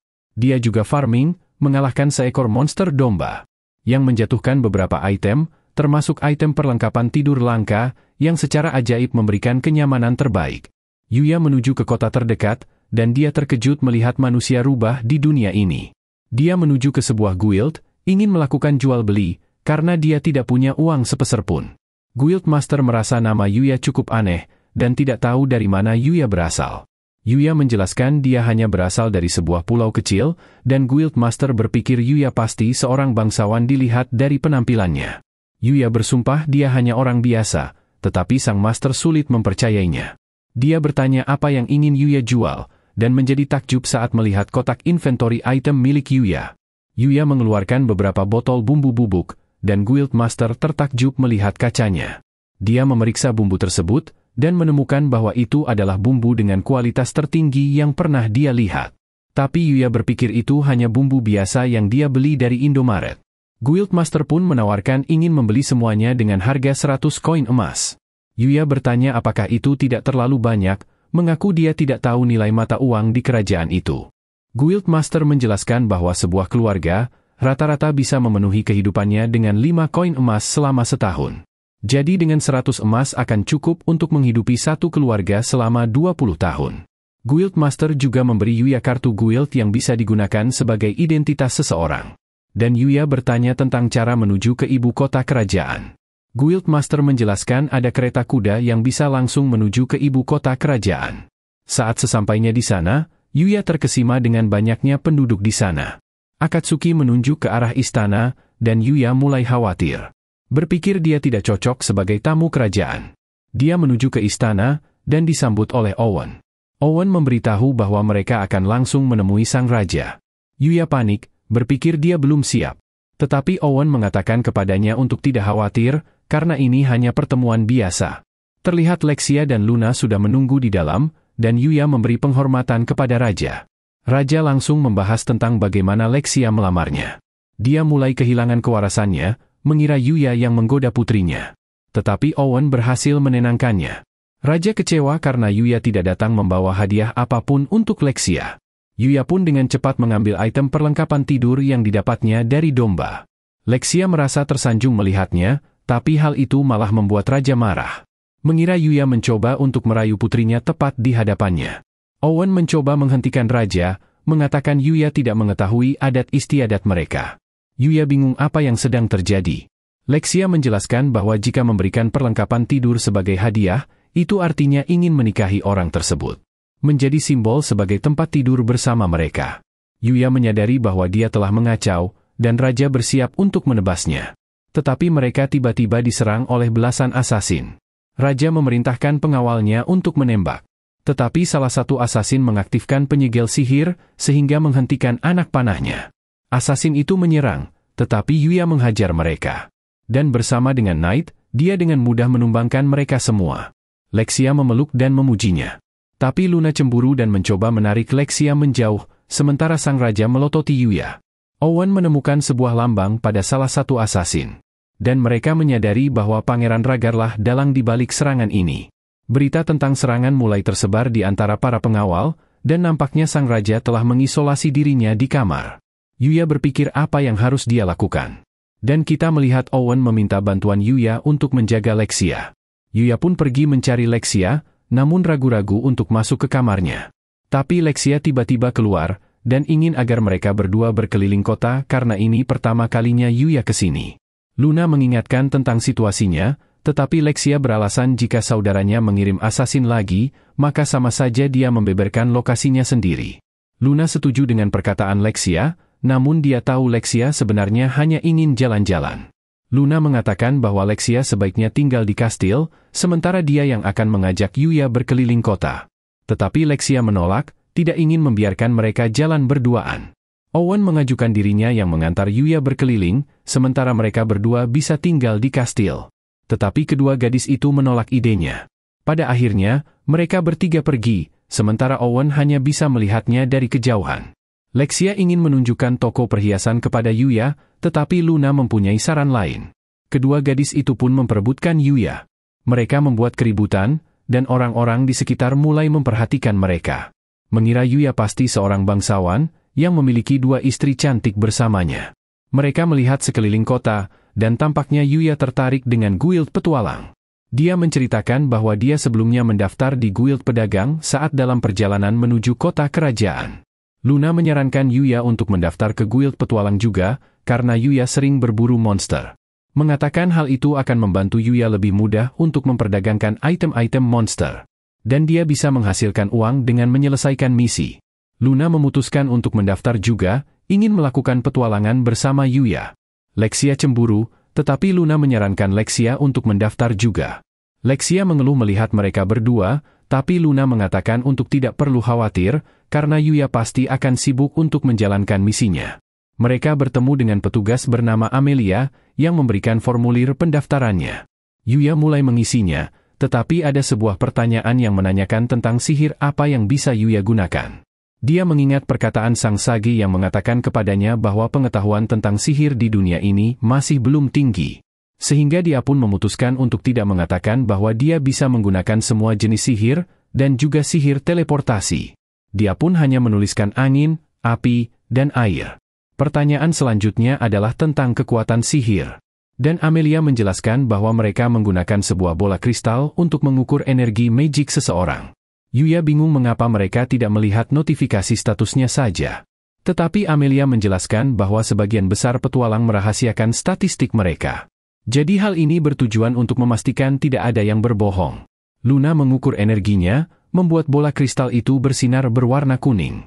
Dia berkata bahwa dia memang tidak pandai dalam hal sihir.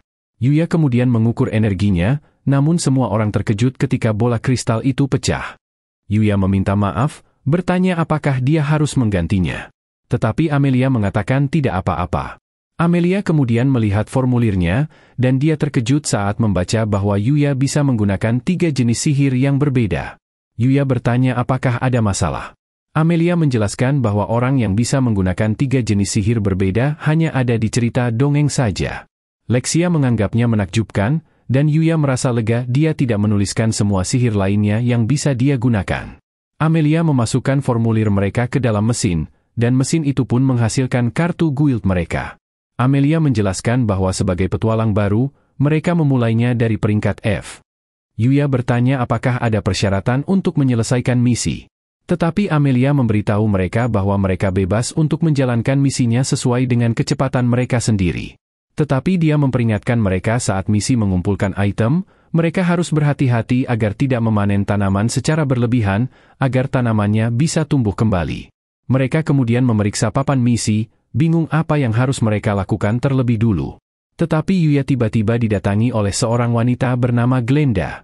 Dia berkata ingin bekerja sama setelah melihat Yuya menghancurkan kristal pengukur itu.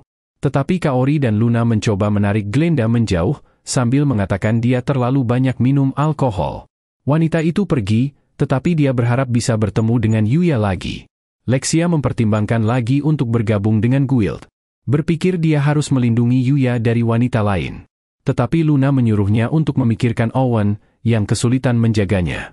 Mereka pun pergi ke sebuah ladang, dan tugas pertama mereka adalah mengumpulkan beberapa tanaman herbal. Yuya terkejut melihat skill analisanya yang kini bisa memberitahukannya tata cara untuk memanen tanaman. Luna kesulitan, berusaha untuk tidak merusak akarnya. Dan Lexia senang bisa kabur dari istana. Dia mengajukan kompetisi dengan Luna, untuk melihat siapa yang bisa mengumpulkan herbal yang paling berharga. Di mana pemenangnya akan mendapatkan tiket berkencan dengan Yuya selama 1 hari penuh. Namun Owen mengingatkan mereka untuk tidak memanen tanaman secara berlebihan di area tersebut. Mereka semua pun mulai pergi, dan Yuya ditinggal sendirian. Yuya kemudian berhasil menemukan tanaman penyembuh mana. Akatsuki mencoba membantu, tetapi dia malah menemukan tanaman yang sangat beracun. Para gadis kembali dengan tanaman mereka, dan Yuya mulai memeriksa apa saja yang mereka panen. Tapi Owen tiba-tiba datang dengan panik, mengatakan mereka telah menemukan lokasi sang pangeran pertama. Dan dia meminta bantuan Yuya. Lexia dan Luna harus pulang ke istana, sementara Yuya dan Owen melanjutkan perjalanan. Mereka tiba di sebuah rumah kosong, yang tampaknya sepi. Owen menduga bahwa pangeran mungkin sudah ditangkap oleh tentara sebelumnya. Tetapi ketika mereka memasuki rumah itu untuk memeriksanya, sebuah pisau langsung mengenai salah satu pengawal. Mereka menemukan pangeran menyandera salah satu pengawal. Tetapi Yuya melepaskan Knight, yang berhasil menyelamatkan pria itu. Owen mengepungnya, menyuruhnya menyerah. Tapi sang pangeran menolak, dan langsung menebas mereka. Dia tiba-tiba mengancam akan mengakhiri hidupnya sendiri, karena merasa dirinya tidak berharga. Owen tidak tahu apa yang harus dia lakukan, tetapi Yuya dengan cepat langsung menghentikannya. Pangeran mencoba menyerang Yuya, tetapi ia malah terjatuh ke lantai. Kemudian, Owen berterima kasih pada Yuya atas bantuannya, dan mereka bersiap membawa pangeran pulang. Namun tiba-tiba, muncul sebuah ledakan, hingga rumah itu hancur. Pangeran kemudian merasa lega melihat gadis kejahatan muncul. Namun gadis itu menganalisa situasinya, dan memutuskan bahwa pangeran telah gagal. Sehingga ia tidak memerlukan pangeran lagi. Pangeran terkejut mendengarnya, mengira gadis itu ingin membantunya menjadi raja. Tapi gadis itu mengungkapkan rencananya yang sebenarnya, yaitu hanya memanfaatkan sang pangeran untuk memulai perang dan membunuh sebanyak mungkin para penduduk. Pangeran menyadari bahwa dia telah ditipu, dan gadis itu bersiap untuk menghabisinya. Owen mencoba menyelamatkannya, tetapi tiba-tiba sebuah anak panah melesat menghentikannya. Yuya bingung dari mana anak panah itu berasal, tetapi gadis itu mulai melepaskan ratusan anak panah ke arah mereka. Owen kemudian bertanya apa sebenarnya tujuan gadis itu. Gadis itu pun mengungkapkan bahwa dia ingin memusnahkan seluruh umat manusia. Para ksatria berjuang bertahan dari anak panah, dan tampaknya gadis itu juga memiliki kemampuan untuk memprediksi pergerakan mereka. Gadis itu bersiap menghabisi mereka, namun Yuya menggunakan sihirnya untuk menghempaskan semua anak panahnya. Owen berterima kasih pada Yuya karena telah menyelamatkan mereka. Dan gadis itu menyadari bahwa inilah Yuya yang sedang diacari. Dia ingin melawan Yuya, tapi menyadari dia sudah menggunakan terlalu banyak kekuatannya. Dia pun memutuskan untuk mundur sementara waktu. Sang pangeran berhasil ditangkap, dan Yuya penasaran tentang identitas gadis itu. Kemudian, Rhaegar dibawa ke hadapan sang raja. Para pengawal melepas topeng dan pakaiannya, memperlihatkan tubuhnya yang penuh dengan bekas luka. Lexia tak kuasa untuk melihatnya, dan terungkap bahwa Lexia sebenarnya yang bertanggung jawab atas luka itu, karena dia pernah kehilangan kendali saat menggunakan sihirnya. Rhaegar akhirnya menjadi gila setelah dihujani dengan energi magic Lexia yang sangat kuat. Dan akhirnya muncul perasaan untuk balas dendam. Dan satu-satunya cara untuk menahan keinginan tersebut adalah dengan semakin melukai tubuhnya sendiri. Dia menyalahkan raja karena tidak membantunya. Dan bahkan mengisolasinya dari masyarakat, karena dia tidak lagi layak untuk menjadi pangeran pertama. Dia diperlakukan seolah-olah tidak ada, dan Yuya tampaknya bisa memahami perasaan Rhaegar. Rhaegar hanya ingin penderitaannya berakhir, dan dia memohon untuk segera dibunuh. Yuya tiba-tiba menyela, mengatakan dia mungkin bisa membantu. Dia pun mengeluarkan jus penyembuhannya. Rhaegar pada awalnya mencoba melawan, tetapi bekas lukanya akhirnya sembuh sepenuhnya. Semua orang terkejut dan Rhaegar segera melihat ke cermin, dan dia tidak percaya tubuhnya telah disembuhkan. Yuya menjelaskan jusnya terbuat dari tanaman herbal penyembuh segala penyakit. Sang raja terkejut melihatnya, karena tanaman itu adalah herbal legendaris yang hanya dianggap sebagai mitos. Dia pun berterima kasih kepada Yuya karena menggunakan item langka itu untuk menyembuhkan putranya. Yuya mengatakan kepadanya untuk tidak khawatir, karena dia menanam herbal itu di kebunnya. Rhaegar mulai tertawa, berpikir bahwa meskipun dia sudah sembuh, dia tetap harus menghadapi hukuman mati. Lexia bertanya kejahatan apa yang telah dia lakukan. Sang raja pun berkata Rhaegar telah melakukan beberapa kali percobaan pembunuhan. Lexia mengatakan bahwa karena kejahatannya hanya ditujukan padanya, dia memutuskan untuk memaafkan Rhaegar. Namun raja menjelaskan bahwa kasusnya tidak sesederhana itu, mengatakan Rhaegar juga menyerang dirinya. Tetapi Lexia bersikeras menyuruh ayahnya memaafkan Rhaegar juga. Sang raja pun akhirnya setuju, dan Rhaegar pun terbebas dari hukuman matinya. Setelah itu, sang raja mempertimbangkan untuk memberikan Yuya sebuah hadiah. Lexia menawarkan dirinya sebagai hadiah, dan Luna juga menawarkan dirinya untuk menikah dengan Yuya. Namun, sang raja akhirnya memberi Yuya sebuah gelar Lord Knight, dan juga memberinya sebidang tanah dan sebuah rumah mewah. Kemudian, Yuya pulang ke kamarnya untuk beristirahat. Dia bermimpi melawan gadis misterius itu. Tetapi dia dikalahkan, dan tiba-tiba terbangun. Keesokan harinya di sekolah, teman-temannya mengajak Yuya jalan-jalan. Tapi dia bergegas pergi setelah kelas, bahkan berlari begitu saja melewati Kaori. Saat dia berlari pulang, yang dia pikirkan hanyalah gadis misterius itu. Dia kembali ke dunia lain, berlatih sekeras mungkin, agar dia bisa siap untuk pertarungannya melawan gadis penjahat itu. Knight merasakan sesuatu, dan mereka tiba-tiba diserang. Gadis itu muncul, dan Yuya bertanya mengapa dia menyerangnya. Gadis itu mengungkapkan bahwa dia ingin membalaskan dendamnya. Dan Yuya adalah seseorang yang bisa menghalangi rencananya itu. Sementara itu, kita melihat Kaori mengunjungi rumah Yuya, yang ingin belajar bersama Yuya. Pintunya terbuka, sehingga dia memutuskan untuk masuk. Dia berkeliling di dunia lain, berharap bertemu dengan Yuya. Tetapi dia tiba-tiba mendengar sebuah ledakan dari kejauhan. Terlihat gadis itu meluncurkan anak panahnya ke arah Yuya. Tapi Yuya menerjangnya bersama dengan Knight. Yuya berhasil mendaratkan tendangan keras diikuti oleh serangan kuat Knight. Gadis itu terkesan, berpikir dia harus menghabisi Yuya dengan cepat sebelum Yuya menjadi lebih kuat. Dia mulai menembaki Yuya, dan Yuya menyadari Kaori ada di area tersebut. Kaori ketakutan, dan Yuya mencoba melindunginya, menciptakan sebuah ledakan besar. Gadis itu bersiap menghabisi Yuya, melepaskan serangan terkuatnya. Namun Usagi tiba-tiba muncul dan menghentikan serangan itu. Dia meminta maaf karena terlambat, dan mengatakan bahwa dia sibuk melakukan penyelidikan. Dia telah menyelidiki bahwa nama gadis itu adalah Yudi. Usagi juga menemukan bahwa gadis itu sebenarnya adalah murid Dewa Pemanah. Yudi pun mengungkapkan bahwa gurunya terbunuh, sehingga dia ingin membalaskan dendamnya. Yudi berkata bahwa Usagi selalu muncul terlambat, sementara gurunya selalu berada di garis depan demi melindungi manusia. Tetapi gurunya akhirnya dikhianati oleh manusia itu sendiri. Usagi mengatakan, itu sudah menjadi tugasnya sebagai dewa untuk melawan penjahat. Dan mengatakan bahwa Yudi melanggar perjanjian dewa karena menggunakan skill dewa untuk melakukan kerusakan. Yudi berdalih bahwa dia hanya mewarisi skill dewa dari gurunya. Dia tidak pernah mengambil gelar sebagai seorang dewa, sehingga dia tidak terikat oleh perjanjian dewa itu. Mereka pun mulai bertarung, dan Yuya menggunakan tendangan dewa yang diajarkan Usagi. Menciptakan sebuah celah, dan Usagi mendaratkan tendangan yang sangat kuat pada Yudi. Yudi menolak untuk menyerah, menganggap manusia sebagai sampah yang tidak berharga. Dan dia mulai menggunakan kekuatan kegelapannya. Dia berteriak, dan Yuya kesulitan berdiri tegak. Dia menerjang Usagi, dan mereka saling bertukar serangan. Usagi terkena serangan kritikal, dan keadaan terlihat buruk. Tapi Akatsuki tiba-tiba mulai masuk ke pertarungan. Mengaktifkan skill Holy Ground-nya, dan mampu menghapus kekuatan kegelapan Yudi. Memberikan Yuya kesempatan untuk menjatuhkannya.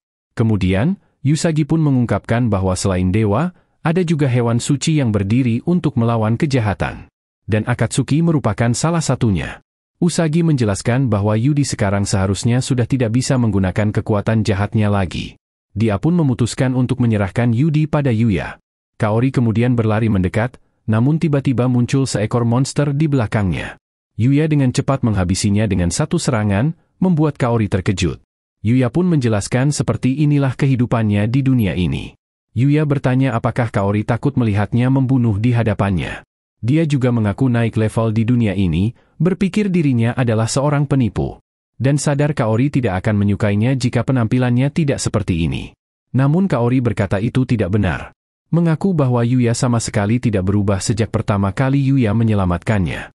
Mengatakan Yuya selalu menjadi orang baik. Dan mengaku bahwa dia selalu menyukai Yuya sejak pertama kali mereka bertemu. Itulah dia guys rekap dari anime yang berjudul Aku Mendapat Skill Curang di Dunia Lain dan Menjadi Tak Tertandingi di Dunia Nyata. Sampai jumpa di video selanjutnya.